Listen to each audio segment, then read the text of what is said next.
আমার আজকে টপিকটা হলো update on management of lupus nephritis.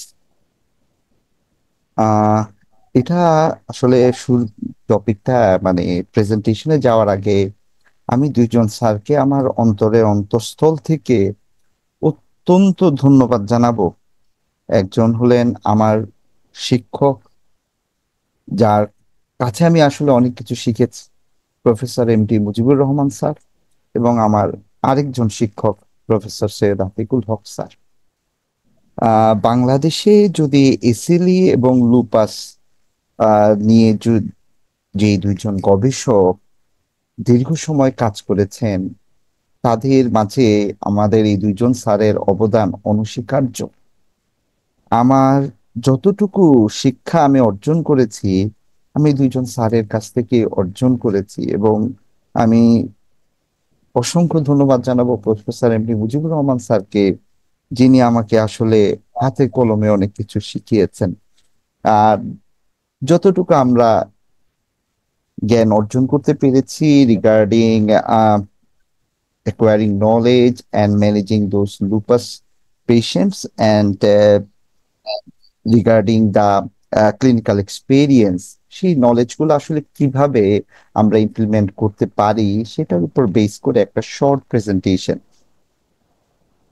আসলে এসিলি যে কোনো রেসে হতে পারে, মেল ফিমেল যে কোনো জেন্ডারে হতে পারে, এবং যে কোনো বয়সে হতে পারে। তবে এটা সবচেয়ে বেশি অবজার্ভ করা যাচ্ছে কাদের মাঝে? হাই ইনকাম কান্ট্রি গুলাতে, পার্টিকুলারলি যারা ফিমেল রিপ্রোডাক্টিভ এজ গ্রুপে, এবং এটার ফিমেল প্রিপন্ডারেন্সটা অনেক বেশি। রেশিওটা যদি দেখেন 9:1। যদি আপনি দেখেন যে এসিলির আসলে ওয়ার্ল্ড ওয়াইড ইনসিডেন্স কিরকম, পার ইয়ার যদি 1 লক্ষ মানুষকে নিয়ে দেখা হয়, তাহলে 5.14। আর যদি দেখা হয় প্রিভ্যালেন্স, তাহলে 43.7 পার 1 লাখ ইন্ডিভিজুয়াল। তার মানে এখন পুরা বিশ্বে প্রায় 3.4 মিলিয়ন পিপল এসএলইতে আক্রান্ত।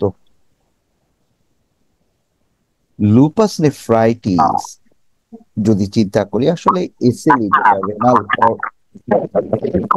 করে, এসএলইতে রেনাল ইনভলভমেন্ট হতে পারে 90% অফ কেসে, প্রতিটা এসএলই। তবে সেটা নেফ্রাইটিস যদি করে থাকে, সেটার চান্স হলো 40%। এই 40%-এর 5 to 15% এন্ড স্টেজ রেনাল ডিজিজে নেক্সট 10 ইয়ার্সে অ্যাপ্রোচ করবে, প্রোগ্রেস করবে।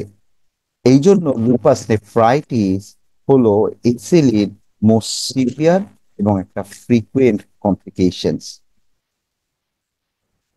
আমরা যদি লুপাস নেফ্রাইটিসের প্যাথোজেনেসিসটা একটু দেখি, এটা কিন্তু আসলে মাল্টিফ্যাক্টোরিয়াল।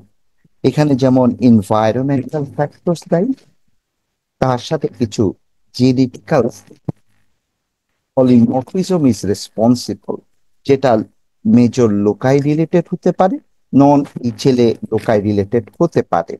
এবং একই সাথে এটা একটা স্ট্রেস সেন্সিং কে স্টিমুলেট করে, যার ফলে এপিজেনেটিক মডিফিকেশন হয়। এপিজেনেটিক মডিফিকেশনটা হয় হিস্টোন বেস প্রোটিন রিলেটেড, যেখানে ইনিশিয়াল ক্রোমাটিন রিলেটেড চেঞ্জ আসে, যেটা ডিএনএ মিথাইলেশনটাকে ইম্পেয়ার্ড করে, এবং কিছু মাইক্রো আরএনএ তৈরি করে, এবং সেখান থেকে হিস্টোন মডিফাইং প্রোটিন তৈরি করে। আর এই হিস্টোন মডিফাইং প্রোটিন গুলা রেনাল সিস্টেমে যে ইমিউন সেলগুলা আছে, যেগুলা সেলফ অ্যান্টিজেনের এগেনস্টে টলারেন্স অ্যাচিভ বা অ্যাকোয়ার করেছিল ইনিশিয়াল পার্ট অফ লাইফে, সেটা লস করে। এটাকে আমরা বলি লস ইমিউন টলারেন্স। তখনই আসলে এসিলি রেনাল ইনভলভমেন্ট নিয়ে প্রেজেন্টেশনটা হয়। যদি আমরা দেখি যে আরেকটু মলিকুলার লেভেলে ঘটনাগুলো কি হয়, ইউজুয়ালি যখন অ্যাপোপ্টোসিস বা নেটোসিস বা নেক্রোসিস বা মাইটোকন্ড্রিয়াল অক্সিডেশন এগুলা ইম্পেয়ার্ড হয়ে যায়, তখন এক্সট্রা সেলুলার নিউক্লিয়ার ম্যাটেরিয়াল গুলা রিলিজড হয়ে যায়, যার ফলে ওই সময় ওই এক্সট্রা সেলুলার নিউক্লিয়ার ম্যাটেরিয়ালের এগেনস্টে অটো অ্যান্টিবডি তৈরি হয়। এই অটো অ্যান্টিবডি গুলা তখন একটা কমপ্লিমেন্টের সাথে বাইন্ড করে ইমিউন কমপ্লেক্স তৈরি করে।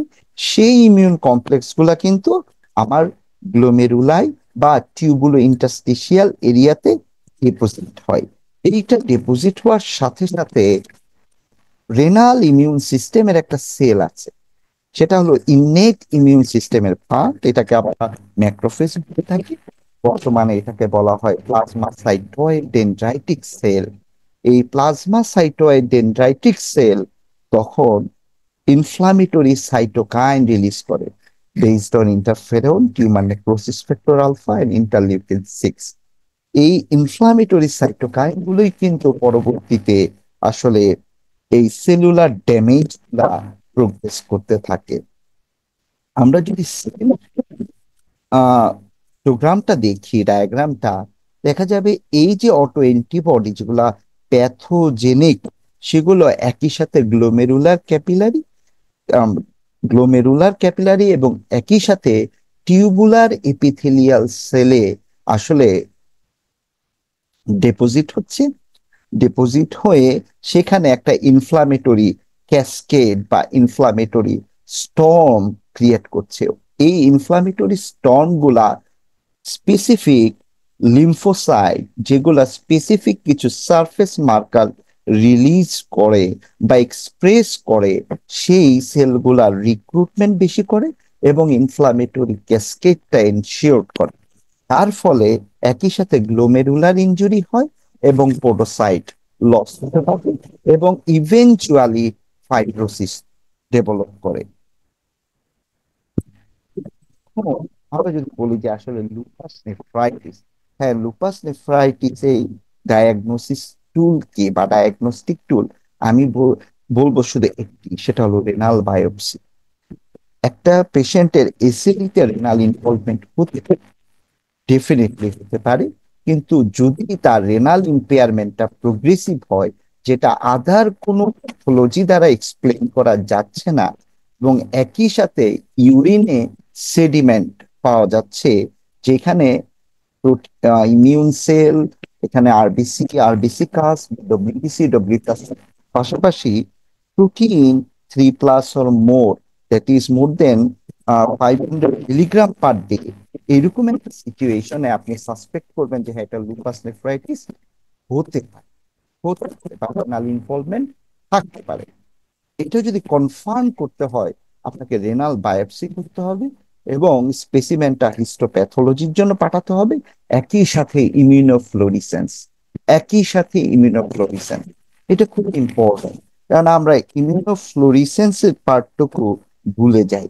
যখন আপনি immune complex and complement deposition আছে কি না বুঝতে পারবেন না without going for that immunofluorescence study, তখন কিন্তু আপনি আসলে ট্রিটমেন্ট মডালিটিস সিলেক্ট করতে পারবেন না, কেননা ক্লাসিফিকেশনে যাবে একটু লিমিটেশন তৈরি হতে পারে।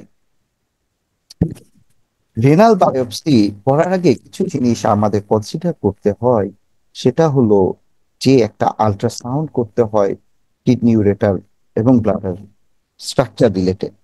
দেখতে হয় কিডনির সাইজ কেমন আছে, কোনো স্ট্রাকচারাল অ্যাবনর্মালিটি আছে কিনা, এবং অ্যাসোসিয়েটেড ডপলার করতে হয় যে রেনাল ভেইন থ্রম্বোসিস আছে কিনা। যদি kidney size normal kidney size থেকে 75% কম হয়, সেটা একটা রিলেটিভ কন্ট্রাইন্ডিকেশন। এটা কিন্তু অ্যাবসলিউট কন্ট্রাইন্ডিকেশন না, রিলেটিভ কন্ট্রাইন্ডিকেশন। যখন পেশেন্ট গুলা ডিল করি, আমরা যেটা একটু কনসিডার করতে হবে, সেটা হলো ফসফোলিপিড অ্যান্টিবডি প্রোফাইল, কেন আমরা অনেক সময় এটা ভুলে যাই বা করি না। এসিলি ইনডিউস যে এপিএস গুলা আছে, সেকেন্ডারি একটি ফসফোলিপিড অ্যান্টিবডি সিনড্রোম, তার একটা রেনাল ম্যানিফেস্টেশন হলো থ্রম্বোটিক মাইক্রোএনজিওপ্যাথি। সো আপনার দেখতে হবে যে আসলে রেনাল ভেইন থ্রম্বোসিস কোনো কিনা। অ্যাবসলিউট ইন্ডিকেশন যদি বলে যে আসলে কখন রেনাল বায়োপসি করবো, যদি ইউরিনাল প্রোটিন এক্সক্রিশন মোর দেন 500 মিলিগ্রাম পার ডে হয়। অনেকে বলতে পারেন যে এটা 24 আওয়ার ইউরিনারি প্রোটিন দেখাটাই সবচেয়ে যুক্তিসঙ্গত। হয় ইটস ট্রু, বাট এটা একটা কাম্বারসাম প্রসিডিওর। বর্তমানে for last 8 years ago urinary PCR কিন্তু already equivalent to total urinary protein কিন্তু আছে, এবং এটা রিকমেন্ডেশনও আছে। সেক্ষেত্রে আপনারা আর্লি মর্নিং আর্লি মর্নিং যে স্পট ইউরিনারি স্যাম্পল থেকে ইউরিনারি পিসিআর দেখতে পারেন। Active urinary sedimentation with persistent hematuria। Haematuria থাকতে হবে না, কেননা হিমাচুরিয়ার আরো অনেক কারণ আছে। যদি স্টোন থাকে, মেনস্ট্রুয়াল কন্টামিনেশন হয়, তখন কিন্তু হিমাচুরিয়া থাকবে। সেক্ষেত্রে ফেস কন্ট্রাস্ট মাইক্রোস্কোপিতে দেখতে হবে যে পার হাই পাওয়ার ফিল্ডে ডিসমরফিক আরবিসির সংখ্যা কত। এটা যদি 5 বা তার চেয়ে বেশি হয়, এটা নিশ্চিতভাবে বলা যায় এটা গ্লোমেরুলার অরিজিন। এবং তার সাথে স্পেশালি আপনি যদি ডব্লিউবিসি বা ডব্লিউবিসি কাজ যদি দেখেন সিরাম ক্রিয়েটিনিন প্রোগ্রেসিভলি রেইজড হচ্ছে, কিন্তু এই যে ক্রিয়েটিনিনটা বাড়ছে, এটার কোনো অ্যাট্রিবিউটেবল বা যুক্তিসঙ্গত কারণ খুঁজে পাওয়া যাচ্ছে না, তখন এটা একটা ইন্ডিকেশন আছে যে রেনাল বায়োপসি করা ইন। আসলে আমরা বায়োপসিটা কেন করে থাকি? বায়োপসিটা করার তিনটা সুবিধা থাকে যাদেরকে লুপাস নেফ্রাইটিস এর পেশেন্ট গুলো। এক, ডিজিজ সিভিয়ারিটি দেখতে পারি, ট্রিটমেন্ট প্রোটোকল কোনটা হবে সেটা সিলেক্ট করতে পারি, এবং প্রগনোসিস একটা ফোরকাস্টিং করতে পারি। এবং আদার কিছু কমপ্লিকেশন আছে, যেমন tubulo interstitial involvement, thrombotic microangiopathy and lupus pathy. এই তিনটি জিনিস কিন্তু লুপাস নেফ্রাইটিসের যে ক্লাসিফিকেশন রেনাল প্যাথোলজি সোসাইটি, সেটাতে ইনক্লুডেড হয়নি। তারা এই তিনটা জিনিসকে আলাদা রেখে দেন। আপনারা যদি একটা বার খেয়াল করেন, আমরা তো আসলে লুপাস নেফ্রাইটিসের যে ইন্টারন্যাশনাল সোসাইটি অফ নেফ্রোলজি বা রেনাল প্যাথোলজি সোসাইটি ক্লাসিফিকেশনটা আমরা পড়েছি, 6টা ক্লাসিফিকেশন। ক্লাস ওয়ানে কি ছিল? মিনিমাম মেসেঞ্জিয়াল, অর্থাৎ এইটা হলো class one minimal mesangial nephritis. হলো, দেখেন এটা হলো মেসেঞ্জিয়াল সেল, এটা হলো ক্যাপিলারি এন্ডোথেলিয়াম, এটা হলো লুমেন, এটা ক্যাপিলারি এন্ডোথেলিয়াল সেল, আর এগুলো হলো পোডোসাইট। এটা হলো মেসেঞ্জিয়াম, এটা হলো টিউবুলো ইন্টারস্টিশিয়াল পার্ট। এখানে লাইট মাইক্রোস্কোপিতে আপনি আসলে কিছু পাবেন না। আপনি যখন ইলেকট্রন মাইক্রোস্কোপিতে যাবেন, তখন মেসেঞ্জিয়াল সেলে আপনি ইমিউন ডিপোজিট পান। এটাকে বলে minimum mesangial lupus nephritis. Class টুতে মেসেঞ্জিয়াল proliferative, এটা হলো মেসেঞ্জিয়াল সেলে এই যে রেড সেল গুলো হলো মেসেঞ্জিয়াল সেল। দেখেন এগুলো প্রলিফারেশন হয়েছে। মেসেঞ্জিয়াল সেলে যে কালো কালো এগুলো হলো ইমিউন ডিপোজিট, এখানে ইমিউন ডিপোজিশন হয়েছে। এটা হলো মেসেঞ্জিয়াল লুপাস নেফ্রাইটিস। দেখেন ক্যাপিলারি এন্ডোথেলিয়ামে স্ট্রাকচারাল চেঞ্জ আসেনি, এবং লুমেনেও কোনো পরিবর্তন আসেনি, এবং পোটোসাইট গুলো ডিস্ট্রাকশন হয়নি। সাব এন্ডোথেলিয়াল কোনো ডিপোজিট আসেনি। আর ক্লাস ওয়ান এবং ক্লাস টু লুপাস নেফ্রাইটিস আসলে যদি আপনারা দেখেন, এইসব ক্ষেত্রে আসলে ইউরিনারি সেডিমেন্ট খুব একটা থাকে না, বা ডব্লিউবিসি কাস্ট খুব একটা পাওয়া যায় না। তবে খুব রেয়ারলি এরা হিমাচুরিয়া নিয়ে প্রেজেন্ট করতে পারে। কিন্তু ক্লাস থ্রি, ক্লাস ফোর দেখেন, এখানে সাব এন্ডোথেলিয়াল, এইটা হলো ক্যাপিলারি এন্ডোথেলিয়াম, এটা স্ট্রাকচার ডিস্টর্টেড হয়ে গেছে, লিউকোসাইট ইনফিল্ট্রেশন শুরু হয়েছে, এবং এন্ডোথেলিয়ালে কিছু ডিপোজিট ইমিউন কমপ্লেক্স ডিপোজিশন চলে আসছে, সাব এন্ডোথেলিয়াল ডিপোজিশন হয়েছে, মেসেঞ্জিয়াল সেলের প্রলিফারেশন হয়েছে, এখানেও নিউট্রোফিল বা লিউকোসাইট এবং ম্যাক্রোফেজ ইনফিল্ট্রেশন হয়েছে। এটা হলো ক্লাস 3 অর ক্লাস 4। এটাকে আমরা বলি ফোকাল। অর্থাৎ গ্লোমেরুলায়ের যদি লেস দেন 50% পার্টের গ্লোমেরুলায়ের, একটা গ্লোমেরুলার টাফটেল যদি লেস দেন 50% এরিয়াতে এরকম ফোকাল চেঞ্জ আসে, সেটাকে আসলে আমরা ফোকাল সেগমেন্টাল লুপাস নেফ্রাইটিস বলে থাকি। এটার আবার সাবটাইপ আছে। একইভাবে ক্লাস 4 ওখানেও কিন্তু আপনি দেখবেন ডিফিউজ সেগমেন্টাল এবং ডিফিউজ প্রলিফারেটিভ আছে। ওখানে আসলে টাফট অফ গ্লোমেরুলাইতে ইনভলভমেন্ট কত, লেস দেন 50% আর মোর দেন 50% হিসেবেই চিন্তা করা হয়। ক্লাস 5 দেখা যাবে যে সাধারণত নিউট্রোফিলিক বা লিকোসাইটিক ইনফিল্ট্রেশন গুলা থাকে না ইউজুয়ালি। যদি এটা সোললি প্রেজেন্ট করে থাকে দেখবেন ক্লিয়ার, কিন্তু এখানে সাব এপিথেলিয়াল ডিপোজিশন আছে, সাব এপিথেলিয়াল ডিপোজিশন আছে। কিন্তু class 5 mostly in combination with class 3 class 4 presentation করে থাকে, এবং সেসব ক্ষেত্রে আসলে আপনি সবগুলো হিস্টোপ্যাথোলজিক্যাল ফিচার্সই পেতে পারেন। রেনাল গ্লোমেরুলাই আসলে ইমিউনোফ্লুরিসেন্সে কেমন দেখায়, কেন দেখতে হয়? আসলে কোন ধরনের ইমিউনোগ্লোবিউলিন ডিপোজিশন হয় তা কিন্তু ইমিউনোফ্লুরিসেন্সে বোঝা যায়, হিস্টোপ্যাথোলজিতে বোঝা যায় না। যেমন আইজিএম, এটা হলো পেন্টামার এবং এটার ওয়েটটা বেশি, যদি দেখেন ইমিউনোফ্লুরিসেন্সে আইজিএম ডিপোজিশন কত ক্লিয়ারলি বোঝা যায়। একইভাবে আইজিজি ডিপোজিশন, তাছাড়া আইজিএ ডিপোজিশনও বোঝা যেতে পারে। লুপাস নেফ্রাইটিস মানে আপনি যদি আগে প্রেডিক্ট করতে চান যে হ্যাঁ কোন কোন রোগীর রেনাল ইনভলভমেন্ট হওয়ার একটা পসিবিলিটি আছে, তাহলে আপনার আসলে C1q লেভেল দেখতে হয়। আমাদের দেশে সব জায়গায় এই C1q লেভেলটা দেখা যায় না। আর যদি এই মার্কারটার প্রাইমার আমাদের দেশে খুব অ্যাভেলেবল হয়ে যায়, তখন আসলে আপনি C1q দেখে বলতে পারবেন যে কত, মানে তার রেনাল ইনভলভমেন্ট হওয়ার পসিবিলিটি কিরকম। এটা আসলে ডিফারেন্ট ফ্লোরিসেন্সে কমপ্লিমেন্ট ডিপোজিশন কেমন থাকে সে অনুযায়ী আসলে ক্লাসিফিকেশন করা যায়। দেখেন international society of nephrology or renal pathology society lupus নেফ্রাইটিসকে ক্লাসিফাই করেছে 6টা ক্লাসে, ক্লাস 1, ক্লাস 2। এই দুটা ক্লাসে কিন্তু আসলে ট্রিটমেন্ট ইমিউনোসাপ্রেসিভ ট্রিটমেন্ট লাগে না। ক্লাস 3, ক্লাস 3, ক্লাস 4, ক্লাস 5, এই 3টা ক্লাসে আসলে ইমিউনোসাপ্রেসিভ মেডিকেশন প্রয়োজন হয়ে থাকে। দেখেন এই জায়গাগুলোতে একটা জিনিস ক্লাস 3 ক্লাস 4 বলা আছে, purely active lesion, active and chronic lesion, chronic inactive with glomerular scar. অর্থাৎ ফোকাল লুপাস নেফ্রাইটিস যদি অ্যাক্টিভ লিশন নিয়ে প্রেজেন্ট করে এটা ফোকাল প্রলিফারেটিভ হতে পারে, এবং একই সাথে সেটা অ্যাক্টিভ এবং ক্রনিক লিশন নিয়ে প্রেজেন্ট করতে পারে, both focal proliferative and sclerosing নিয়ে প্রেজেন্টেশন হতে পারে। একইভাবে ক্লাস 4 ডিফিউজ লুপাস নেফ্রাইটিস, এটা সেগমেন্টাল অর গ্লোবাল হতে পারে।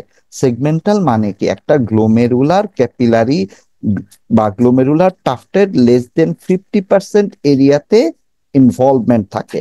আর যদি গ্লোবাল হয় সেটা মোর দেন 50% এরিয়াতে ডিফিউজ ইনভলভমেন্ট থাকে, অ্যাক্টিভ অথবা ক্রনিক লিশন অথবা both lesion. Class 5 membranous lupus nephritis. Class 6 advance sclerosing. Advance sclerosing এ আসলে ট্রিটমেন্টে দিয়ে আউটকাম কোনো ফেভারেবল আউটকাম পাওয়া যায় না, কারণ এগুলো আসলে এন্ড স্টেজ কিডনি ডিজিজের দিকেই প্রোগ্রেস করে থাকে।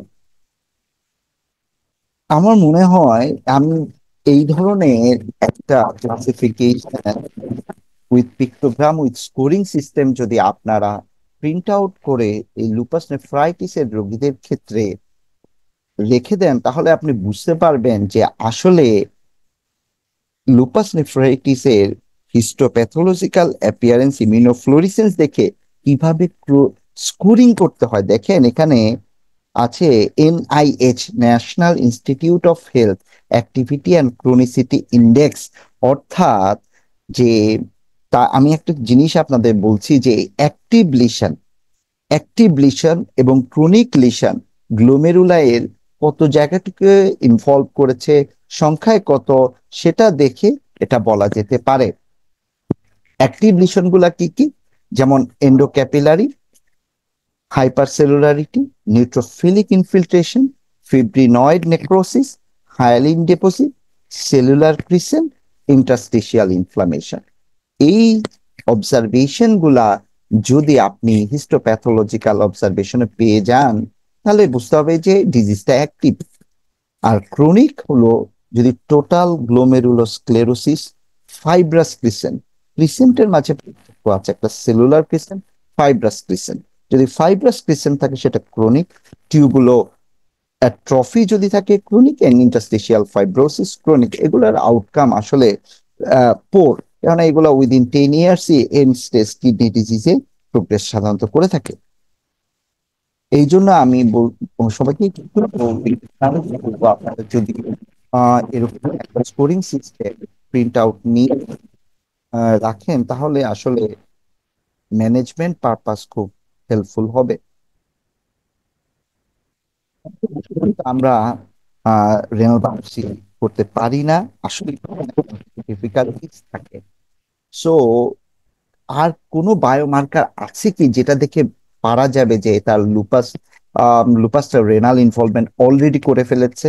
সেটা হলো যদি ইউরিনে কিছু বায়োমার্কার দেখেন, সেটা হলো urinary galectin binding protein, monocyte chemoattractant protein, tumour necrosis factor like weak inducer, and cell adhesion molecule and urinary micro RNA. আসলে আমাদের দেশে এগুলা দেখা যায় না, এগুলার যে রিয়েজেন্ট বা প্রাইমার ওগুলা আমাদের দেশে পাওয়া যায় না, এবং এগুলো খুবই এক্সপেন্সিভ।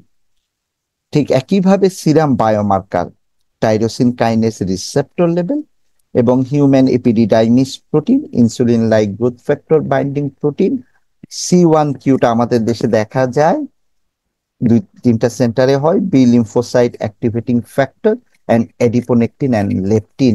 অর্থাৎ কিছু কিছু সিরাম বায়োমার্কার আছে যেগুলো যদি আপনি মেজার করতে পারেন, তাহলে আপনি বলতে পারবেন তাহলে যে তার রেনাল ইনভলভমেন্ট হচ্ছে বা হয়ে গেছে কিনা। এবং এটা আসলে সাপোর্টিভ। আপনাকে যদি কনফার্ম করতে হয়, অবশ্যই রেনাল বায়োপসি করতে হবে। রেনাল বায়োপসি ছাড়া আপনি লুপাস নেফ্রাইটিসের ট্রিটমেন্টটা প্রপারলি দিতে পারবেন না। কেননা আসলে যদি রেনাল বায়োপসিটা না করেন, আপনি কমপ্লিট রেনাল রেসপন্স অ্যাচিভ করলো কি করলো না আপনি ঠিক বুঝতে পারবেন না, এবং সিভিয়ারিটি অ্যাসেসমেন্ট করতে পারবেন না। আমি যদি বলে থাকি আসলে লুপাস ম্যানেজমেন্টের একটা ইভলিউশন হয়েছে। ইভলিউশনটা কি? 1950 সালে নাগাদ লুপাসের আসলে ট্রিটমেন্ট বলতে ছিল শুধুই মাত্র গ্লুকোকর্টিকয়েড। 1951 থেকে আসলে এন্টি ম্যালেরিয়াল এখানে কাজ করে কিনা সেটা চিন্তা করা হয়েছিল, এবং 1956 সালে হাইড্রোক্সিক্লোরোকুইন রিকমেন্ডেশন আসে যে হ্যাঁ দেয়া যেতে পারে। কিন্তু 1954 সাল থেকে সাইক্লোহসফামাইড নিয়ে কাজ করা হয়েছে যে হ্যাঁ সাইক্লোহসফামাইড লুপাস নেফ্রাইটিসে কাজ করে কিনা। 1960 সালে এসে কিন্তু 1960 থেকে 1967 আসলে মেথোট্রেক্সেট, এজাথিওপ্রিন, টেক্রোলিমাস নিয়ে কাজ হয়। 1981 সালের পরে এসে সাইক্লোস্পোরিন নিয়ে কাজ হয়। কিন্তু মেজর ব্রেক পয়েন্টটা আসে হলো 1990 সালের পরে। 1992 সালে যখন national Institute of health lupus nephritis যারা ক্লাস 3 ক্লাস 4 আছেন তাদেরকে আইভি সাইক্লোফসফামাইড দিয়ে একটা ট্রায়াল দেন। এটা হলো একটা মেজর ব্রেক পয়েন্ট লুপাস নেফ্রাইটিসের ট্রিটমেন্ট। 2000 সালে প্রথম মাইক্রোফেনোলেট মফেপিল ইউজ করা হয়। 2001 সালে রিটুক্সিমেব। 2002 সালে আরেকটা ব্রেক থ্রো ট্রায়াল আসে, সেটা হলো ইউরোলুপাস ট্রায়াল। এই ইউরোলুপাস ট্রায়ালটা আসলে লুপাস নেফ্রাইটিসের ট্রিটমেন্ট এবং আউটকাম তাকে নিয়ে আরো উইন্ডো ওপেন করে দেন। এবং 2010 সালে যে ট্রায়ালটা আসলে লুপাস নেফ্রাইটিস এর জন্য, মানে সাইক্লোফসফামাইডের যে টক্সিসিটি, সেটা ওভারকাম করার জন্য যে ট্রায়ালটা পাবলিশড হয় বা করা হয়, সেটা হলো আর্মস টায়ার। এটা আসলে মাইক্রোফেনোলেটেড দেখা হয় লুপাস ক্লাস 3, ক্লাস 4 এবং ক্লাস 5-এ। 2011 সালে আরেকটা ড্রাগ, যেটা হলো বি লিম্ফোসাইট অ্যাক্টিভেটর ইনহিবিটর, সেটা হলো বেলিমুমেব, এফডিএ অ্যাপ্রুভ করে। কিন্তু সেই অ্যাপ্রুভালটা ছিল সেটা রেনাল বা সিএনএস লুপাসের জন্য না, শুধু নেইভ লুপাসের জন্য। কিন্তু এটা যে একটা গেম চেঞ্জার হবে, এটা তখনও বোঝা যায় নাই।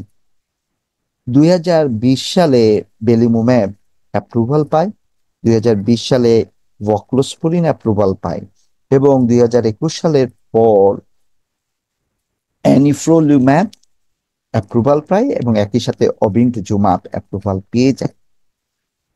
বর্তমানে আদার কিছু ট্রায়াল চলছে, যেরকম সোরিয়াসিসের ক্ষেত্রে যেরকম আমরা উস্তেকিনুম্যাবটা দিই, ইন্টারলিউকিন 17 ইনহিবিটর, সেটা ব্যবহার করা হচ্ছে লুপাস নেফ্রাইটিস এর ফেজ 2, ফেজ 3 ট্রায়াল।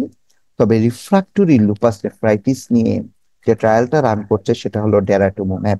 এটা অনগোয়িং, এখনো রেজাল্ট আসে নাই। আসলে এত কিছু 2000 সালের পর থেকে আসলো কেন? তার কারণ লুপাস একটা ইমিউন কমপ্লেক্স মিডিয়েটেড ডিজিজ, যেটা টার্গেট মাল্টিপল। সো কোন ড্রাগ কোন ফেজে কাজ করবে বা কোন রিসেপ্টর মিডিয়েটেড কাজ করবে, এটা খুবই ইম্পর্টেন্ট। এটা যদি আসলে অ্যাসেস করা না যায়, তাহলে আসলে ট্রিটমেন্ট মডালিটিস অনুযায়ী আউটকাম খুব ভ্যারি করে। আমরা যদি দেখি যে 1970 সাল থেকে 1990 সাল পর্যন্ত ড্রাগ মোর অর লেস তিনটাই ছিল, তিন চারটা, যেমন সাইক্লোফসফামাইড, প্রেডনিসোলন, অ্যাজাথিওপ্রিন, সাইক্লোস্পোরিন ও ট্যাক্রোলিমাস।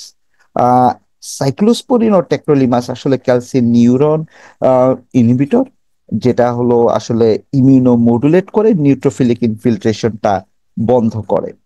এবং অ্যাজাথিওপ্রিন আসলে বি সেলের ডিএনএ মিথাইলেশন যে কে প্রিভেন্ট করে, এবং বি সেল মিডিয়েটেড যে প্লাজমা সেল অ্যাক্টিভিটি এবং বা অটো অ্যান্টিবডি রিলিজ, সেটা প্রিভেন্ট করে। 2000 সাল পর্যন্ত আসলে ট্রিটমেন্ট এরকমই ছিল, কিন্তু 2010 অনওয়ার্ড ট্রিটমেন্ট গুলো কিন্তু চেঞ্জ হয়। তার কারণ মলিকুলার লেভেলে মাল্টিপল টার্গেট ইনভেন্টেড হয়। এর একটি হলো বি সেল অ্যাক্টিভেটর ফ্যাক্টর। এই বি সেল আসলে মেজর একটা সাইটোকাই বি সেল অ্যাক্টিভেটেড ফ্যাক্টর, যেটা আসলে SLE different target organ damage, যেটা সাইটোকাইন রিলেটেড হয়, সেটার জন্য রেসপন্সিবল। সো এটা একটা মেজর ইনভেনশন ছিল। এবং একই সময়ে দেখা যায় যে যে বি সেল গুলা CD20 এক্সপ্রেস করে, সেগুলা আসলে সাইটোকাইন রিলিজ করে ড্যামেজটা বেশি করে। এই জন্য আসলে রিটুক্সিম্যাব বা অবিন্টুজুম্যাব ওই সময় এই CD20 বাইন্ডার হিসেবে, মনোক্লোনাল অ্যান্টিবডি হিসেবে দেয়া হয়। 2014 সালের দিকে নতুন একটা ড্রাগ, এটা আসলে সাইক্লোস্পোরিনের সেকেন্ড জেনারেশন, যেটা হলো ভক্লোস্পোরিন। ভক্লোস্পোরিন নিয়ে একটা ট্রায়াল হয়, randomise control trial, multi centre trial, এটা ক্লাস 3, ক্লাস 4 লুপাস নেফ্রাইটিসে। সেটা আউটকাম কিন্তু খুব এনকারেজিং ছিল। একই সাথে বর্তমানে তো আরো কিছু ট্রায়াল চলছে। ডারাটুমুম্যাব চলছে, CD38 inhibitor monoclonal antibody, bortezomib, eculizumab. আসলে ট্রায়াল গুলা যে শুরু হয়েছে, এগুলো আসলে মলিকুলার টার্গেট বা মলিকুলার রিসেপ্টরকে টার্গেট করে। নাও ডেজ আরেকটি chimeric antigen receptor CAR-T cell therapy, হয়তো আর 3 থেকে 5 বছর পর আপনারা দেখবেন লুপাসের জন্য এটা একটা গেম চেঞ্জার হিসেবে চলে আসবে। আমরা যদি দেখি যে লুপাস নেফ্রাইটিসে ক্লাস 3, ক্লাস 4, ক্লাস 5, যদি আসলে ইন্ডাকশন থেরাপি যদি আমরা চিন্তা করি 1950 সাল পর্যন্ত আসলে গ্লুকোকর্টিকয়েড ছিল মেইনস্টে অফ ট্রিটমেন্ট। 1970 থেকে একদম আর্লি 1990 পর্যন্ত সাইক্লোফসফামাইড যদি দেয়া হতো লুপাস নেফ্রাইটিসের পেশেন্টদের, দেখা যেত আউটকাম ভালো হচ্ছে, এতটুকুই আসলে জানা ছিল। কিন্তু 1992 সালে এনআইএইচ লুপাস নেফ্রাইটিস স্টাডি প্রথম এটা ট্রায়ালের অবজারভেশনটা পাবলিশ করে যে হ্যাঁ, যাদেরকে লং টার্ম সাইক্লোফসফামাইড দেয়া গেছে তাদের মাঝে যাদের কিডনি ফাংশনটা মোর অর লেস স্টেবল ছিল, তাদের আউটকামটা গ্লুকোকর্টিকয়েড যারা শুধু পেয়েছে তাদের চেয়ে ভালো হয়েছে। এটা ছিল। কিন্তু এই ট্রায়ালের একটা অসুবিধা ছিল। এই ট্রায়ালের অসুবিধা ছিল কি, এই ট্রায়ালে সব ধরনের লুপাস নেফ্রাইটিসের পেশেন্ট ছিল, যাদের স্টেবল রেনাল ফাংশনটা মোরলেস স্টেবল ছিল, আবার কিছু আনস্টেবল পেশেন্ট ছিল যাদের রেনাল ইম্পেয়ারমেন্টটা প্রোগ্রেসিভলি বাড়ছিল। সো এটা ছিল একটা অসুবিধা। 2002 সালে ইউরো লুপাস নেফ্রাইটিস ট্রায়াল, যেটা ইনভেস্টিগেট করে প্রলিফারেটিভ লুপাস নেফ্রাইটিস এর ক্ষেত্রে যে হ্যাঁ, যখন আমরা হাই ডোজ সাইক্লোফসফামাইড দিই, যেটা এনআইএইচ ট্রায়ালে ছিল, সেটা কি ছিল 0.5 থেকে 1.5 milligram per square metre of body surface এরিয়াতে প্রতি মাসে দেয়া হতো। এইভাবে প্রথম 6 মাস টোটাল 60টা পালস দেয়া হতো। তারপর প্রতি 3 মাস পর পর এটা কন্টিনিউ করা হতো, অ্যাটলিস্ট 1 ইয়ার আফটার রিমিশন। এই যে সাইক্লোফসফামাইড, এটা একটা হাইলি টক্সিক ড্রাগ। সাইক্লোফসফামাইডের যে টক্সিসিটি, সেই টক্সিসিটিটাকে ওভারকাম করার জন্য এবং গ্লুকোকর্টিকয়েডের যে হাইয়ার ডোজ, এই গ্লুকোকর্টিকয়েড ইনডিউস সাইড ইফেক্ট গুলো কমানোর জন্য এই ট্রায়ালটা করা হয়, ইউরোলুপাস নেফ্রাইটিস ট্রায়াল, যেখানে সাইক্লোফসফামাইড দেয়া হয় 500 মিলিগ্রাম ফোর্টনাইটলি, মানে 14 দিন পর পর, টোটাল 6টা ডোজ একটা গ্রুপে। আরেকটা গ্রুপে সেই এনআইএইচ প্রোটোকলটা কন্টিনিউ করা হয়। মেইনটেনেন্সের জন্য দুটা গ্রুপেই অ্যাজাথিওপ্রিন রাখা হয়েছিল। তাদের যে অবজারভেশন ছিল যে দুইটা গ্রুপে 3.5 বছরের ফলো আপে কোনো ট্রিটমেন্ট ফেইলিওর হয় নাই, বরঞ্চ 71% অফ পেশেন্ট যারা লো ডোজ সাইক্লোফসফামাইড পেয়েছে তাদের রেনাল রিমিশনটা বেশি হয়েছে দেন হাই ডোজ সাইক্লোফসফামাইড। এটা একটা মেজর অবজারভেশন ছিল 2002 সালে। কিন্তু দুইটা গ্রুপে প্রোগ্রেসিভ কিডনি ডিজিজের প্রিভ্যালেন্স ছিল 30%। রেনাল রিমিশনটা আসলে আমরা কি বুঝি? কোনো ইউরিনারি সেডিমেন্টেশন থাকবে না, proteinuria less than 1 gram per day হবে, একই সাথে কমপ্লিমেন্ট এবং এনটিডিএস ডিএনএ লেভেল নর্মালাইজড হবে, মিনিমাল এক্সট্রা রেনাল ও no extra renal lupus activity থাকবে। এটাকে আসলে আমরা রেনাল রিমিশন বলে থাকি। বর্তমানে এটাকে সিআরআর বা কমপ্লিট রেনাল রিমিশন বলা হয়।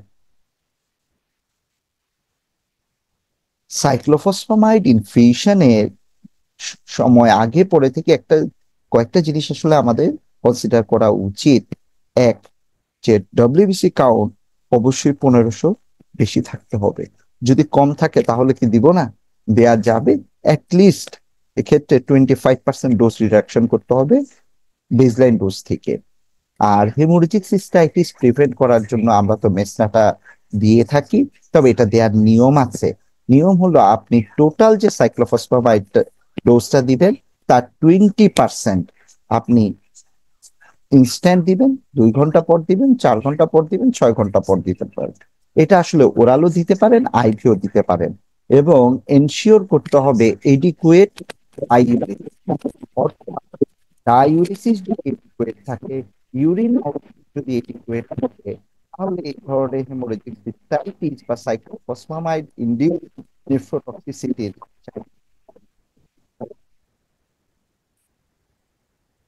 লুপাস ম্যানেজমেন্টের ব্রেক পয়েন্ট শুরু হয়েছিল হংকং ভাই আপনার ওপেন। ভয়েস মনে একটু লো হয়ে গেছে। হ্যাঁ, এখন শুনতে পাচ্ছেন? তো হাবিবা, তুমি কি শুনতেছো?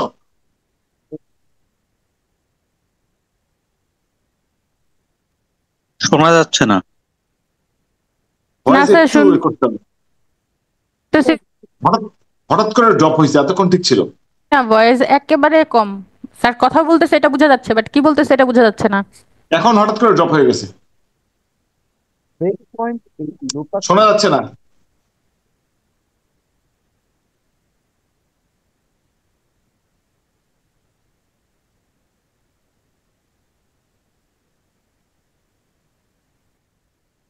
ভাই শোনা যাচ্ছে না।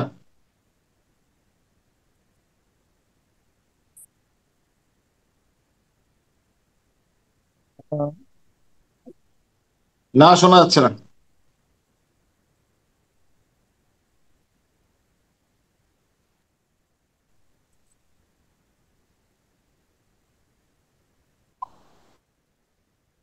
ভাই হেডফোন খুলে না হয় বলেন, আর তো বেশি নাই, হেডফোনটা খুলে আপনি না হয় ডাইরেক্ট বলেন, দেখেন তো।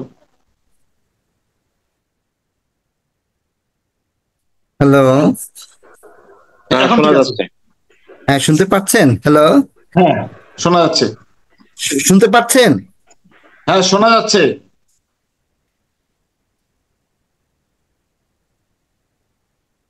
আচ্ছা, 2000 সালে। আবার একটু কমে গেছে সাউন্ড। হ্যালো।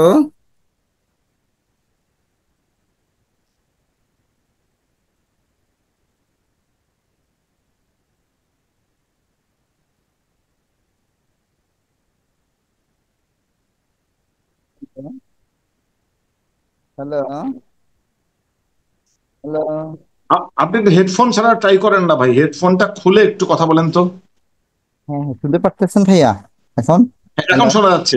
ওকে।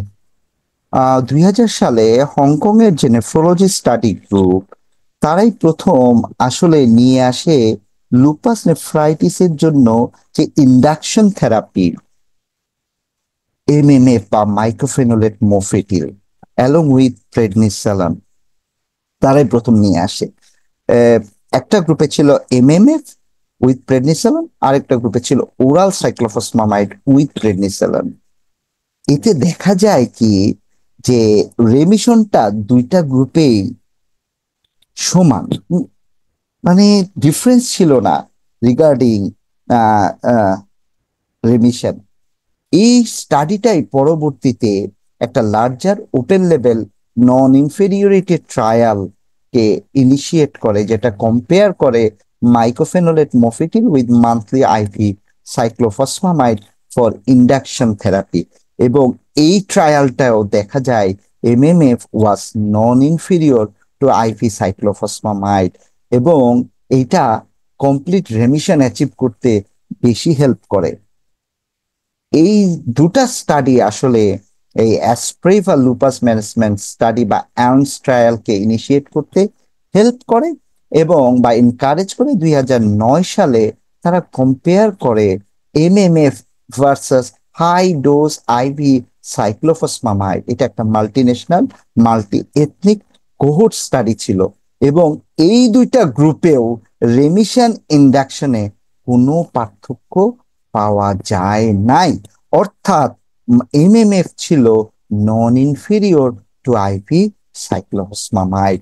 এটা আসলে একটা নিউ হোপ জেনারেট করে, কেননা আইভি সাইক্লোফসমামাইড মোরলেস লুপাস নেফ্রাইটিসে তো দেয়া হচ্ছে ক্লাস 3 ক্লাস 4। এখানে ছিল ফিমেল প্রিডোমিনেন্ট এবং রিপ্রোডাক্টিভ এজ গ্রুপে, যার ফলে দেখা যায় একটা ফার্টিলিটি ফেলিওর একটা ইস্যু থাকে, টক্সিসিটি একটা ইস্যু থাকে। সো এটাকে কিভাবে ওভারকাম করা যায়, এটার জন্য একটা new hope pounce trial show করে।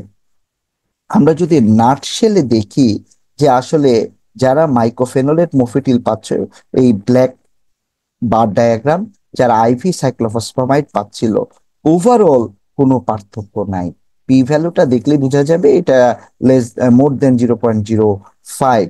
এটা এশিয়ান, ককাশিয়ান দুইটা গ্রুপেই দেখা গেছে যে না, MMF, oral MMF or and IV cyclophosphamide এর মাঝে ইন্ডাকশন থেরাপি হিসেবে কোনো পার্থক্য নাই। দুইটা গ্রুপেই একই পরিমাণে রিমিশন অ্যাচিভ করছে। সেক্ষেত্রে ইন্ডাকশন ডোজটা কি ছিল? ইন্ডাকশন ডোজটা ছিল এমএমএফ এর ইনিশিয়ালি 2 গ্রাম করে দেয়া হতো এবং 4 সপ্তাহের মাঝে সেটা 3 গ্রামে দেওয়া হয়েছিল। আর আইভি সাইক্লোফসফামাইডের ডোজটা ছিল 0.5 to 1 gram per square metre of body surface area, monthly pulse দেওয়া হয়েছিল। টোটাল স্টাডি ডিউরেশনটা ছিল 24 সপ্তাহে। দুইটা গ্রুপেই প্রেডনিসোলন পেয়েছিল। স্টার্টিং ডোজ ছিল 60 মিলিগ্রাম পার ডে। 2011 সালের আর্ম স্টাডি গ্রুপটা তাদের 36 মাস মেয়াদি একটা অবজারভেশন পাবলিশ করে। সেইটা ছিল আসলে র্যান্ডমাইজ কন্ট্রোল ট্রায়ালের মানে প্রসপেক্টিভ অবজারভেশন। এতে দেখা গেছে যে অল গ্রুপ অফ পেশেন্ট, মানে সেটা যে রিজনের হোক, যে রেসেরই হোক, এমএমএফ শোজ বেটার রেসপন্স দেন অ্যাজাথিওপ্রিন। এটা আসলে কি?